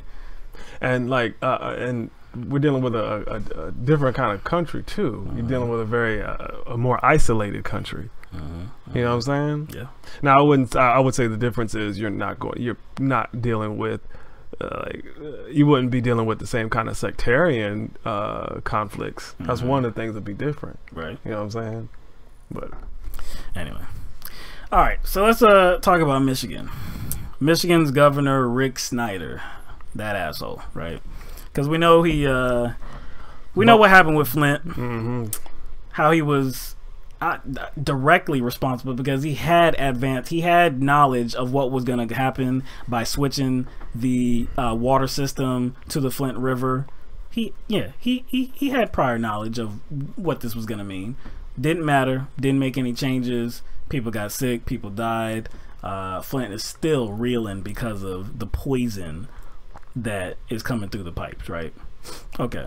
And you know what? I think we've done a number of stories on Governor Snyder. It's like this dude. There is no cap to his awfulness. Yeah, it was like yeah, we did Flint. We did isn't the Michigan the state with the sodomy? Yeah, with the we also did the remember the literacy thing. Yeah, yeah. We did yeah. This guy is awful, right? This is no different. This is no different. So this is from the Hill. Michigan Governor Rick Snyder has signed new legislation that will allow candidates running for state office to raise unlimited money for outside political groups, an expansion of campaign finance law likely to be seen in other states in the future. So they're talking about super PACs. They're talking about the Citizens United ruling, because that ruling really was only for federal elections. That was only for nationwide elections, because there was a cap on state elections. You could only raise so much money, and it was not that much for super PACs. I believe in Michigan it was like $5,000, maybe something like that. It wasn't that much money. But now that Governor Snyder has put this into law, has signed this bill into law, now it's unlimited. So now you're going to see a whole different type of statewide election for state senators, for state representatives. Now all the money's coming into the state. It's going to be flowing into the state. And where, a candidate like Bernie Sanders, right? A candidate like Jill Stein, others that try to run a clean campaign. Nationally, they rarely get anywhere, right? Because why? Because of all the money that comes into the election. But in local elections and statewide races, sometimes they are able to make headway, and sometimes they do get elected. And if they do get elected in the state election, usually what they do next? What's usually the next move that they like to make? We'll go for something bigger. Yeah, go for something bigger. Yeah, you know what I'm saying? Like raise their profile. Right. So that's a threat. So now, like I said, you're gonna. This looks like you're putting a kibosh on the efforts that clean candidates, or the opportunities that clean candidates have to actually compete for local and state offices, because all of this infusion of cash that's going to be coming into these different states, and Michigan is just, I guess, the first one that is saying that we're going to remove those limits. Super PACs, unlimited, just like in national races. So of course this is a problem. Because if it works for national races, why not? It's probably going to it's in a very compartmentalized situation. It's going to probably work even better because the power is more centralized locally. Exactly. Governor Snyder, he said the Department of State finally has clear statutory authority to regulate independent expenditure committees, to mandate registration and reporting of contributions and expenditures, and to investigate and punish entities violating those regulations. To investigate and punish entities violating those regulations. I guess he made it funny. I guess he made a joke. I didn't know he was funny. How do you... Yeah, you really... Please. We know about dark money. We know about the candidates working closely with super PACs, and because the rules are so broad, you know, I mean, like it says that you can't really affiliate yourself with the super PACs, but then candidates do it anyway. And are they punished for that? Are they prosecuted at all? Is there any penalty? Not at all. Hillary Clinton had close relations to super PACs. Was there any penalty? Any repercussions? No. We're gonna see the same thing in Michigan. And I don't care what Governor Snyder says, punish entities violating those regulations. Yeah, right. No, it's not gonna happen. Well, I'm glad. I'm not glad it's happening, but like, I'm kind of glad that it's like, it's you know, this has always been the case, but you know, since Michigan is, you know, passing this law, to me it puts like you know, a Republican in the spotlight. And too many times when we talk about, I guess, campaign finance reform, the focus was on Hillary Clinton. Yeah. Now, rightfully so it was. Rightfully so. But like, I think because that was a conversation that was being held, I guess, in the Democratic primary. Right. What happened was, like, that wasn't something that was actually being challenged over on the Republican side. Mm-hmm. And I think that gave a lot of people the impression, of plenty of people, that wasn't a problem on that side because it wasn't being discussed because of I guess the particular campaign strategies of each of those candidates. On the Democratic side, you have Bernie Sanders, who wanted to bring attention to it. Right. So I think that gave people this false impression that this campaign finance issues was one-sided. So what you have is you have people who kind of just got introduced to new vocabulary, like words like neoliberal or words like the establishment. And now you have like people always associating the establishment with like one side. Well, Donald Trump helped that, he aided that effort because Crooked Hillary. Crooked Hillary, that was really catchy. Yeah. That was really catchy. Yeah. So like you're saying, a lot of the focus was on Hillary Clinton. And so, rightfully so, just like you said. They kind of like somehow equated that to well, that just happens on the Democratic Party. But see, and we've said the whole time, there's nothing different about the Democratic Party and the Republican Party as it concerns fundraising. They do the same things. They both have super PACs. They both lobby. They both have lobbyists. They both accept money. Sometimes they accept money from the same people. There's no difference. Mm-hmm. They're just as bad. You know, a lot of times, but in many cases, they come from the same educational institutions as well. Mm-hmm. But you know what I'm saying? Mm-hmm. But see, this is no surprise coming from Michigan. State lawmakers are not required to file personal financial disclosure statements, an unusual omission in the post-Watergate era. A 2015 study by the Center for Public Integrity and Global Integrity ranked Michigan behind every other state in terms of its transparency regime. So, like I said, this isn't surprising. I mean, it's hard to even grasp what that said. Lawmakers are not required to be transparent. They're not required to file personal financial disclosures. So we don't know who's paying. And again, because again, like the people that are voting for them do not know who's in their whose pocket they're in. So what? Okay, I'll ask you this. So what are they trying to get ahead of? Because this is obviously a preemptive move to get ahead of something. Because I don't. It's hard to quantify this, but I'll just go ahead and say it. Like kind of the increased visibility of, I guess, the focus on corruption. Mm-hmm. It seems to have an increased visibility on that topic. Right. So I ask you, what are they trying to get ahead of? Are they trying to get ahead of something? You see what I'm saying? Because with this increased emphasis, are they trying to get ahead of having to answer for themselves? Or are they making it to where they don't have to? You see what I'm saying? Well, you would think, I mean, because Michigan right now, of course, they have a Republican governor, and the state legislature, the House and the Senate, is Republican as well.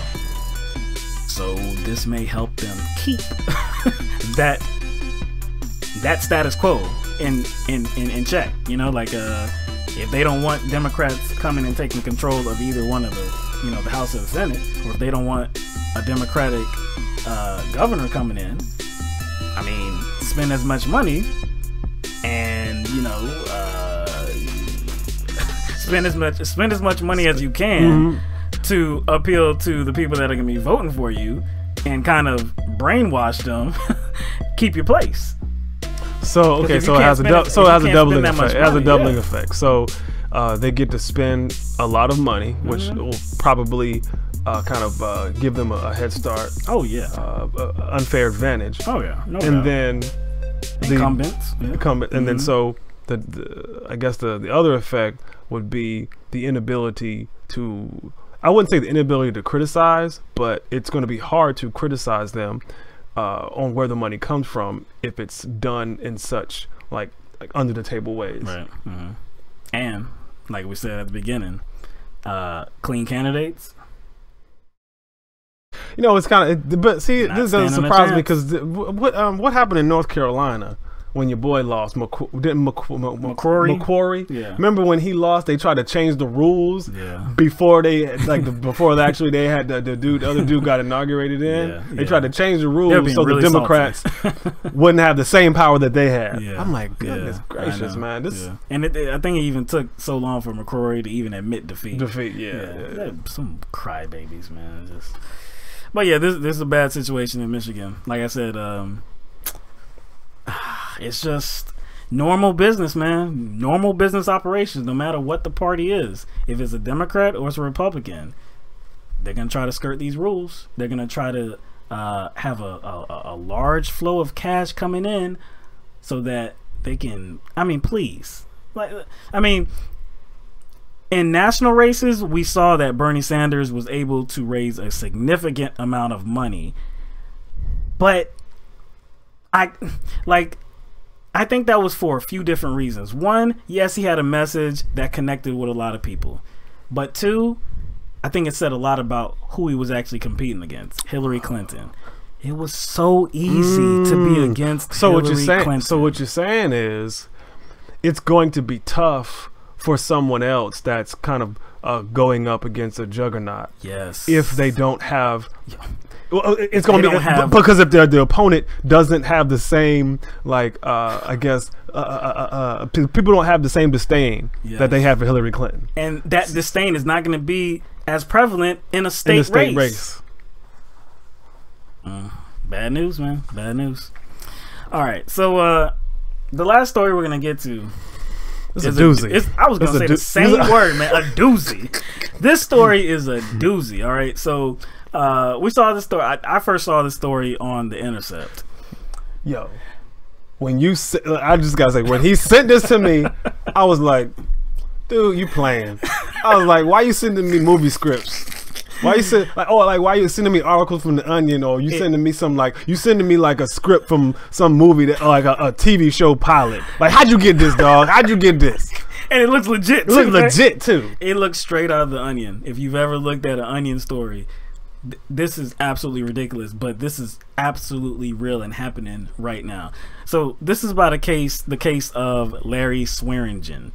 Now, Larry Swearingen was convicted in 1999, I believe.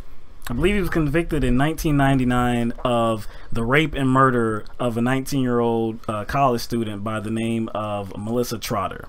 All right, so this was in Texas. So, first, you know what? Let me just put this up. So, Melissa Trotter, she had gone missing. And Trotter had been missing since December 8th, 1998, when she disappeared from the Montgomery County Community College, which is, I think, just north of Houston, where she was a first-year student. 3 days later, on unrelated warrants, the police arrested Larry Swearingen, a 27-year-old unemployed electrician with a young family and a history of run-ins with the law. Police suspected Swearingen was Trotter's killer. He had been seen talking with Trotter 2 days before her disappearance outside a local store near Lake Conroe, which abuts the National Forest. On the day she went missing, he was seen chatting with her in the college library. So he had been seen with her on a couple different occasions. He had run-ins, prior run-ins with the law, and he was arrested on unrelated warrants. Unrelated, okay? So it was about 3 weeks later that her body was finally found. So it was about a month after she had been, I guess, reported as missing, or had been discovered as missing, that she was actually found. So, what the prosecution used to convict Swearingen was all circumstantial. Okay, so yo, you being too generous, dog. I'm just being official for right now. It was all circumstantial evidence that they used to convict Swearingen. So we'll get to the evidence in just a few minutes, but the prosecution stated that he lied about knowing Trotter. So that was one thing. You know, you lie about something, obviously you have some guilt. So he lied about knowing Trotter. Also, they said that they had found a letter in his they had found a letter in his jail cell that contained some information that they said only the killer would know. I don't know what was on this letter. I have not found anything that was on this letter. I don't think they reported what was on the letter. That's evidence, but it's not evidence that they revealed. Yeah. So it was just something on the letter, on this piece of paper, that they said only the killer would know. Okay. All right. Okay. When she had been found, when her body was found, it was on January 2nd, in the piney woods of the Sam Houston National Forest. She had been strangled, and a section of pantyhose was knotted around her neck. Okay, so that brings us to the evidence. And let me put this up here so you can read this as I read it. Trotter's clothes were never tested for DNA, nor were the swabs contained in the rape kit collected from her body. There were cigarette butts found at the scene that could have been swabbed for saliva. Even the length of pantyhose, the murder weapon, was never subjected to DNA testing. So not only did they not even do a rape kit, they did a rape kit. Well, they did a rape kit. They just never tested it. But they didn't do it then. Oh, you mean the kit existed? Yeah. Oh, the kit. No. I believe they actually did a rape kit, and I believe that's what it's saying. Like, they actually did a rape kit. They collected a rape kit from her body, but they never tested it. What they? Oh, they never. You know what I mean? When I mean said like they didn't do one. Yeah. They didn't do the testing. They didn't do the testing. Yeah. So they did the kit existed. Right. But they didn't do anything with the kit. No. They and also I guess the scene. Collected the evidence. They didn't even collect DNA from the. Well, they collected DNA, but they didn't. I guess collect specific items from the scene for testing, like the cigarette butt. Right. So it doesn't seem like they were serious about solving this case. It just seems like they just had their guy and they just wanted to go forth with this prosecution, regardless of. That's what it seems like. Like I said, like I said, this was 3 weeks after Swearingen was arrested on some unrelated charges. So after her body was found, or I think actually even before that, they had been to his house and they did two thorough searches of his house. They didn't come up with anything. They actually found a cigarette butt that they claimed that it was Trotter's. They did testing on that, but it wasn't Trotter's. It wasn't Trotter's DNA. They also found on the third visit to his home and this was weeks after the body had been found, they found some pantyhose at his house. Now, you would think, I can't. You would think that, okay, you found some pantyhose, right? Okay, let's do some DNA testing. Let's do some testing on this to see if it's just like the pantyhose that was used to strangle most of Trotter. And they could be Trotters, so if those are, because the suggestion by them is that these could be the victims. Right. So if they are, you'll test them for Trotter's DNA. Mm-hmm. Mm-hmm. Did they do that? Nope, they didn't do that. They didn't test it. What they did what they ended up doing was they got a forensic analyst to testify in court, line the two pantyhose up, and say, from an eye test, perfect match. And even if it was a perfect match, what is that even saying? Because I'm sure she's not the only one that wears pantyhose like that. Yeah, I know. Like, victim strangled with pantyhose. Found pantyhose at this location. Nope, there it is. Like, that doesn't make any sense. Why wouldn't you do the testing? That doesn't make any sense for you not to do the testing, right? So, okay, again. It gets better. It gets better. It gets better. You were talking about, I said that so they did collect DNA from the cigarette butt that was found at his trailer. It didn't belong to Trotter. Now, the DNA testing, that was one bit of DNA testing that they did. Now, on Trotter's body, there was DNA under Trotter's fingernails. We haven't told you that yet. So this is evidence, right? What did they do? They actually did test that evidence. You know what happened? They did something right. They did something right. They tested the evidence under her fingernails. Guess what it came back with? Unknown male. Unknown male. Unknown male. So it wasn't Swearingen's. It was unknown male. You would think that would, adjust the direction of the investigation, right? You would think, because if it comes back unknown male, you would want to know who this unknown male is. So you think it would broaden the investigation. But like you said, it looks like they had their eyes set on Swearingen. He was the sole target, and they did not broaden the scope of this investigation to find unknown male. Even when they found like significant evidence on a significant part of her body, because if it's a rape. Now there is instances where there could be DNA under a person's fingernails, because it could be, their significant other. It could be. But this is a rape case. So, I think it's important to talk about the area where DNA is found, depending on what type of case it is. Right. If it's under the fingernails, if it's on the undergarments, or if it's on the stockings that strangled her. I mean, you would presume that that's probably the killer. So, being that the DNA under her fingernails did not match Swearingen's, you would say, well, I don't know. That cast some doubt on this. That cast a little bit of doubt. A little bit of doubt. A lot of bit. But anyway, like I said, it should have broadened the investigation. Seems it didn't. Now, to explain that away, to explain how the DNA, you'll crack. I think you about to crack. This is where it falls off the rails. Okay, this is where it falls off the rails completely. To explain how unknown male DNA was in her nails, and it was not Swearingen's. Check this out. The state offered several theories.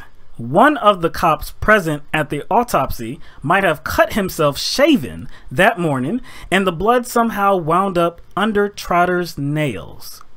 Or maybe the blood of an investigator was blown under her nails by the whirring blades of a helicopter searching the forest for her body.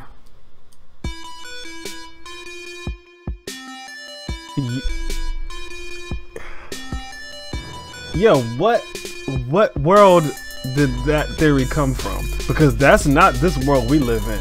They argue this. That's like court. That's like something out of the physics just don't add up. They argue this in court. This was their explanation for unknown male DNA. But even their explanation kind of has a major, well, I was about to say their explanation has a major flaw, but like if they're going to do that, like they're kind of like making their argument look even more dumb. Not the argument itself is dumb. Now the argument itself is dumb. Oh yes. But they just implicated an investigator. Yeah, they did. They said it was possible investigator. Yeah. Why would you say that? Self-shaving. Yeah, like wait. you're saying that it's possible that a member of law enforcement that was in, like, could be a part of that department was at the scene. That, like, not only is the story ridiculous, like, there's more implications to the ridiculous story on top of that. But okay, if we're following that, if it could have been an investigator, if it could have been done at the autopsy, right? Why not test? Exactly. It doesn't even make any sense. If that is the theory, why not see if that theory pans out? Why is there not an effort to find unknown male? Because if that's the theory, there's a way to test it out. If they're the one introducing the theory, why did they introduce a theory where there's the possibility to test it out was there? Yo. They should have introduced another theory that that did not involve that. I am 100% certain they know exactly who came in contact with the body. You know what? Like, again, my conspiratorial gears are like turning, because my thing is like, they're continuously making bad decisions here, and it seems to be on purpose. Like, again, my conspiratorial gears are turning, because I'm like, it just seems as if they're purposely not trying to figure out whose DNA that is. Maybe they know whose DNA that is. Maybe it's somebody within their own. Maybe it's somebody within their own department. Maybe it's some high-profile joker, somebody in the government. It just doesn't seem rational or logical. You know what I'm saying? This is not rational or logical. Nothing about this is. So okay. So again, that whole theory, both of those theories are so outlandish. Again, I don't even know if you would find that in a crime novel. Oh, the helicopter got me. Wearing blades? Wearing blades? Trying to search for her body. Wearing blades? Push this DNA into... And the thing is, they're using theory as evidence. Their theory was used to explain away possible evidence. That was a part, like they don't even have to prove that it was something that's really plausible. They just have to put it forth as a theory. Yeah. And that's enough. And a jury convicted him. But okay, all right. And I think unfortunately, that's the sad part. A jury convicted him on that. Could you imagine being on a jury and hearing that excuse?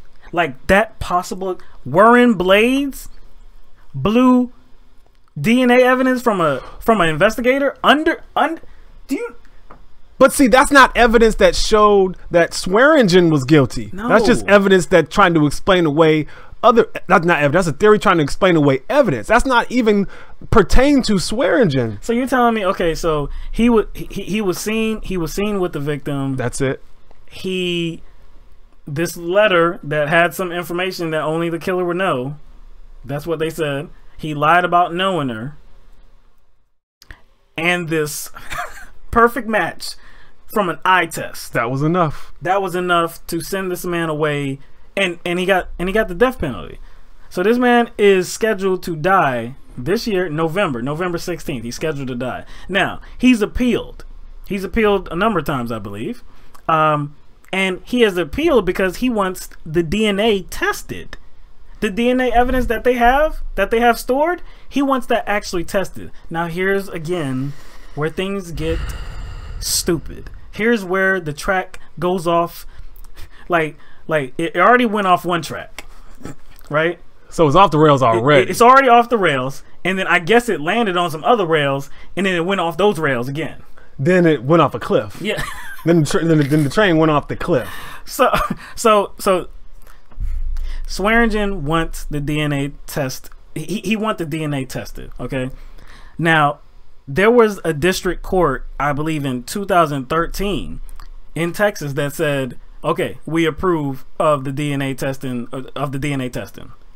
Then it went to the CCA, which is the Court of Criminal Appeals. Now, in 2014, Judge Paul Womack wrote for the unanimous court, quote, we have explicitly held that appellee must prove biological material exists and not that it is merely probable. Let me read that one more time, because we have explicitly held that appellee must prove biological material exists and not that it is merely probable. It seems like it's written backwards. It's written backwards. It should say something like that you don't have to prove that it exists, but you have to prove it's probable. You see what I'm saying? But you can't prove it exists until you. They have the pantyhose that was around her neck. It's probable that there's DNA evidence on it. They have the rape kit that they didn't test. I mean, it's probable that there's DNA evidence in there. Maybe they're what I don't know. What's their definition of probable? I know exactly. But he said, but it said not. But again, like I said, it's written backwards because it said not just probable. No, you have to think about that. How do you prove that biological evidence? Or no. How do you prove that biological material is on evidence without testing said evidence? It seems like they're making it hard. Not hard. Impossible. Impossible. Like I wish I was there. Like, I mean, like his defense attorney, did he ask the court, how do you prove biological material is on evidence without actually testing it? How could one prove that? How could you prove that there is biological material on evidence without saying, here, test this for biological material? Well, you know, you can't. We're not going to test it. We're not going to test it because you can't prove that DNA is on it. So he's in a catch-22. That's a catch something else. They got to invent a new word for that. That's more than a catch-22. That's something deeper. So they have constructed the system to where it is impossible, and it doesn't matter if he's innocent or not. Nope. And that's the thing. It's like he could be guilty. He could be guilty. And just to play devil's advocate, just to kind of not to be on the side of the CCA or the prosecutors that are denying Swearingen's right to do a DNA test, this evidence. But I get, like, on the surface, I get where they're coming from, but I actually haven't heard him explain it from this perspective. Like say someone gets raped, and law enforcement comes and they investigate the scene. Like, I'm pretty sure they already expect DNA to be in places, in that dwelling, in her place of residence. Like, pretty sure there's going to be multitude of DNA from a multitude of different parties, like on the couch or in the sink, on the toilet, just on the floor, in the refrigerator. If you have people over, there's going to be presence of other people's DNA. And if there's someone who is probably your main target, your main suspect, and all the evidence points to them, like there's DNA under the fingernails, on undergarments, and other places. Like, it's only proven that this one person had contact with her or him. Right. Yes. Like, the other DNA, I think, to a jury, to investigators, probably wouldn't matter. Like, if it's on the couch, that's what I'm saying? They probably account for that.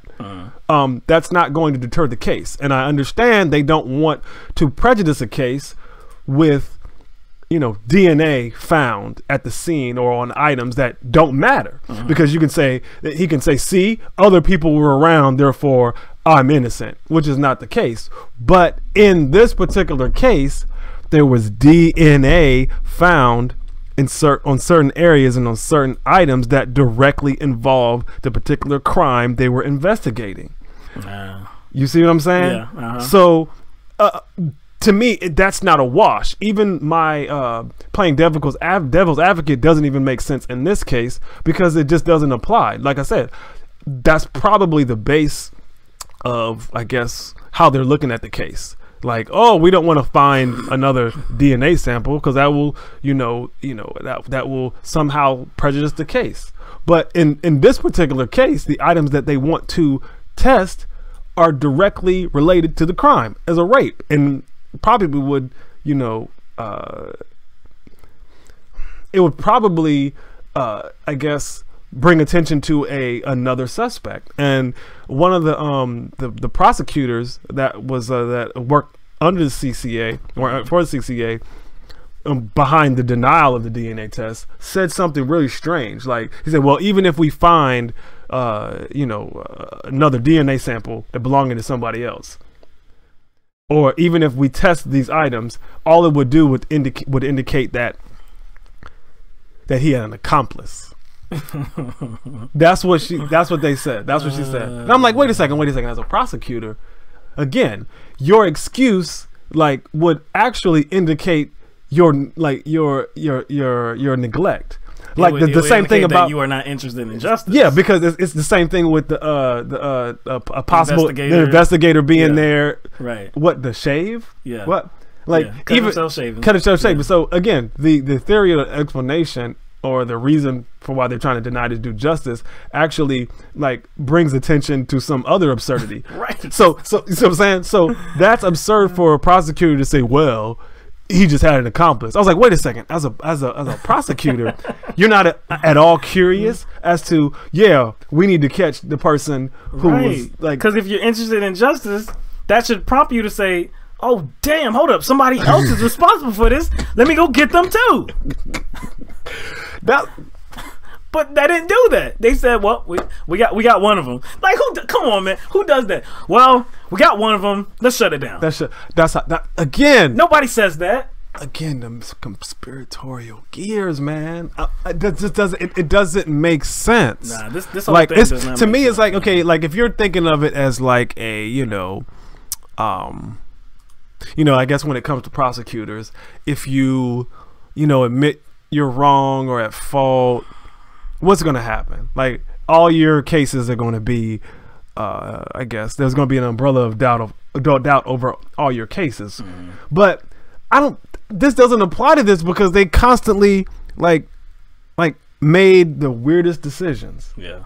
And try to explain them away in the these are decisions, horrible. These are decisions, not mistakes. So I can't chalk this up to, well, these are professionals that have a reputation, so that's all it is, and they don't want to admit they made a mistake. But these are not mistakes. That's what leads me to believe that they know exactly who raped this woman. Again, if it's him, then yeah, let's use everything we have to actually find out conclusively if it is him. If there is DNA evidence that says that Swearingen is the guy, you can wash your hands of this and be done. Everybody else looking on can do the same thing. We're convinced that it's Swearingen. Yeah, okay, he's I don't believe in the death penalty, but he got a sentence. I mean, he's convicted. Wash your hands of it. But if there's evidence there that can rule him out or cast significant doubt into his conviction, then I believe the man does probably deserve a new trial. At the very least, he deserves a new trial. If there is biological material in the evidence and it doesn't implicate Swearingen. But see, there you go again. If they get a new trial, what are the implications for those that were involved in the trial? What are the implications there? The implications is that there's a not just a mistake. He can actually probably go after them financially as a lawsuit. Because, so there's a lot of implications, not just their their reputation, but there may be some other consequences. Because something like this is interesting. When you're being accused of a crime, you're put on trial for murder and rape, and there's evidence, untested evidence. As the defense, you can't say, I demand that this evidence that you have be tested. You have untested evidence that can clear my name or cast significant doubt into my guilt. but this is untested and the jury won't even hear about it. But what are we talking about here? We're talking about the criminal justice system. We're talking about the prison industrial complex. We're talking about a lot of people who probably kind of are basing their careers on how many convictions they get. You see what I'm saying? So they're you know, it's kind of like the whole issue with like stop and frisk or profiling. Right. If you have a quota, you're going to probably engage situations where you don't have to. You're going to engage people you don't have to. You're going to create situations so that you make criminals out of people, and that's just dealing with like everyday police work. But when you're talking about they're already in the courts and their kind of careers are based on how tough on crime they are or how many convictions they get, you're almost setting it up to where they become desperate. And like I said, if you throw my conspiratorial wrench in it, it, you know what I'm saying, that adds a lot to it. And if you think about like a lot of people use you know, being a you know, prosecutor as a career path to something bigger, like a judge, a mayor, or governor. Right. So essentially, sometimes these positions are just resume builders. Oh, so you don't want that stain. You don't want that stain on your resume. And like I said, even if it's not, you just want more notches on the belt. Right. So you can list them on your resume as somebody who's tough on crime, somebody who has, you know, convictions under the belt and whatnot. So see, this is all the more reason why Colin Kaepernick kneeling for equality, justice, equal protection under the law, criminal justice reform. This is all the more reason why it was so important and why it is still so important for more players, for more people to bring awareness to this. Because Colin Kaepernick, his plight was really about black people, right? I mean, that's what spurred it on, right? It was mostly about black people, inequalities, treatment by police officers. But as you see with this case, criminal justice reform isn't just needed for black people. This guy, Swearingen, he's a white guy. He's a white guy, okay? So criminal justice reform is important for all of us because we see how hard it is when that jury puts their stamp on it. We see how hard it is for you to overturn that conviction. Untested evidence will go untested and will stay untested. This guy can be executed November 16th. Again, this is why the call for criminal justice reform is so important, because it impacts all of us, not just a certain segment of people. It impacts all of us. So the mere prospect, or the mere thought that it is disrespectful to anything is laughable. It is the utmost form of patriotism to want to see your country do better, to want to see its people put in a better situation. And you know, if people ignore it now, the consequence may be that it ends up showing up on their doorstep. Oh yeah. And you know what I'm saying? And I guess what's more important to them is their Sunday ticket. We talk. I mean, because we've talked about drugs. You know, the drug epidemic, right? We've talked about drugs before, right? Now that was always, it could be a black people problem. It could be a poor people problem. But as we see in the case with heroin, it's touching a lot of white people. It's touching like a lot of white people that are not poor. A lot of white people that are in suburbs and middle class families, good families. That's the trick. That is the trick. It's a kind of a false sense of security. It's a false sense of security, the same way that people have this false sense of security that Trump is actually a populist.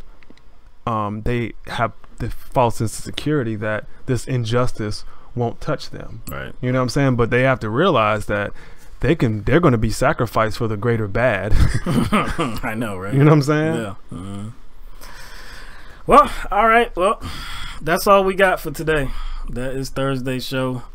Man, we covered a lot of things actually today. I like it better like that. You know what I'm saying? Covered a lot of stories. I'm glad everybody stayed with us the whole way. I saw some. I wasn't even paying attention to the comments, but certain people were talking about the background music. I don't even think there was. She might have been talking about earlier. No, because that was at just before 9 o'clock. The background music would have already faded away. You hear anything? Nope. I wonder what that was. Well, we'll see in the. You just never know with these things. It's like when we think we have everything straight, and when YouTube and Facebook indicate that everything is straight and all the settings are the same. Yeah, I know, right? Something. It's like, what are you doing? Like what?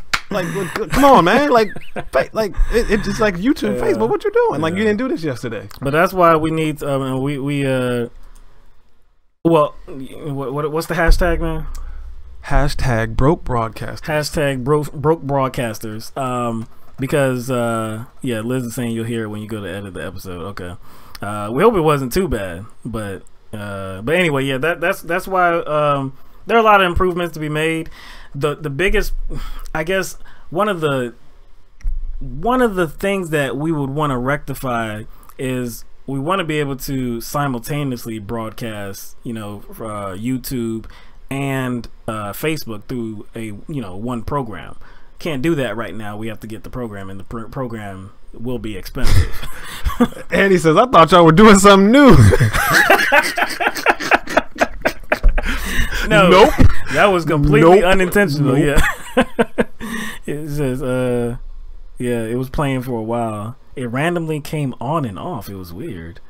I don't understand. See, that's why if y'all notice sometimes when we come back from playing the scene, sometimes I'll have my earpiece in and he won't. Yeah. Sometimes I like to keep it in. That's why I keep it in, because you never know when some crazy stuff is going to happen with the software. That's why I like to keep it in, because, like I said, sometimes it does some things that are anomalous. Yeah, I don't understand why. Considering what we there was the background music in the beginning, but then I believe I shut that off. Anyway, whatever. Like I said, hopefully it wasn't that loud. Hopefully you were able to hear us, but I think I know what the problem was. I'm just not sure how the music continued playing. It wasn't like optioned off, but it would have run out. So anyway, because it ends. It's not on a loop. Yeah, it's not on a loop. Yeah, but anyway, we'll make sure that doesn't happen again, because we can understand that that's annoying when you're trying to hear what we're talking about. But I hope you were able to hear the show and hear what we were talking about. And I hope you enjoyed it. Sans the music. It wasn't loud at all. All right, that's even weirder though. Yeah, that's even weirder. But oh well. But thank y'all for letting us know that. Yeah, that's why we need people active in the chat, so they can let us know what is like the hang up, or what are some flaws in the program. Right. But we do have our newest patron, and this weekend too, I'm gonna be committed to updating Patreon, and hopefully getting the store up, getting the merchandise in the store up, so we can get some LTMB gear out there, because I know people have been calling for it. Our latest patron is John, just John, no last name, just John. So thank you very much, John, for believing in us and supporting us. Like we said, all this money goes right back into the business, and like I said, we have some. I mean, because actually, what we want to do too is get rid of these mics, because these are just intrusive. I mean, they're just big, just objects all up in the way of the camera. So we want to get rid of these and actually get the lavalier mics. So we're gonna do that. Also, we'll probably have to get another computer. Yeah, we're gonna have to get another computer, because we need a dedicated graphics card. So yeah, we're gonna have to get another computer. We do need of course. Yeah. No. You'll see what I'm talking about. Oh. Of course. Don't even know. I ain't even gonna say it. I'm not even gonna say it, dog. They see that crazy person at that. Crazy person. What else? Oh yeah, we need. Like I said, we need the software. Kevin. Yeah, these mics are good. It's just that, like I said, they're they're right here in the way. Like I said, it would free up this space. You know, they're okay. They're okay for now. But like I said, yeah, I'd rather have the mic right here, and they sound really well too. And they should. I think there's less of a possibility that there'll be an echo too, because sometimes with these, like if I'm over here, you may not hear me as well. Again, it also kind of not when Will talks about quality, he's also talking about hang-ups too. Oh, like yeah. the different kind of hang-ups that kind of I guess show up using what we're using now. Yeah, because this is a novice system that we're using right now. We make it work, and like I said, we're glad that people come in and you can get to enjoy the product that we have here. But we do want to update the quality, and you know, this is all the process, and you know, we have a lot of work to do. But dreaming about big things and increasing the audience, and you know, taking everybody with us, and increasing the community environment, getting more calls in, getting a producer, getting a researcher, you know, getting the editor, getting all these things, because we do need some more hands in this if we do want to update the quality. Yeah, because it just can't be us. And we're actually going to put a call out too. Yeah, I thought about that. We're going to put a call out for, I mean, right now it's volunteer basis. Right now it will be a volunteer basis, because what's the hashtag again, Mike? Broke broadcasters. I'm so broke, can't even say broke. See, I didn't cough the whole time though. I ain't coughed the whole time. Now I'm coughing. But yeah, like I said, I appreciate everybody here. The Patreon link is patreon.com /LTMB right there. So if anybody wants to make a contribution, we will gladly appreciate it. We'll give you a shout out on the next show. If you can't though, no problem. Just watch, yeah. Share, just watch, comment, call in. You know, just be a part of this, because that's what we're aiming for. Just be a part of this. So again, our newest patron, John. Thank you very much, and thank you for everybody that joined us tonight. And that's all I got. If you wanna, you know, follow us over to Facebook, if you have, you know, some time on your hands. You know, we know it's the end of the night, but you know, we'll go on Facebook for a little after dark session. Right. LTMB We usually last between 10 minutes and 2 hours. I know, right? there is no time frame. It just depends on what we're talking about, and what are people commenting about. So yeah, like again, appreciate everybody that joined us, and we'll see you after the weekend. On Tuesday. Everybody have a good weekend, and we'll see you then.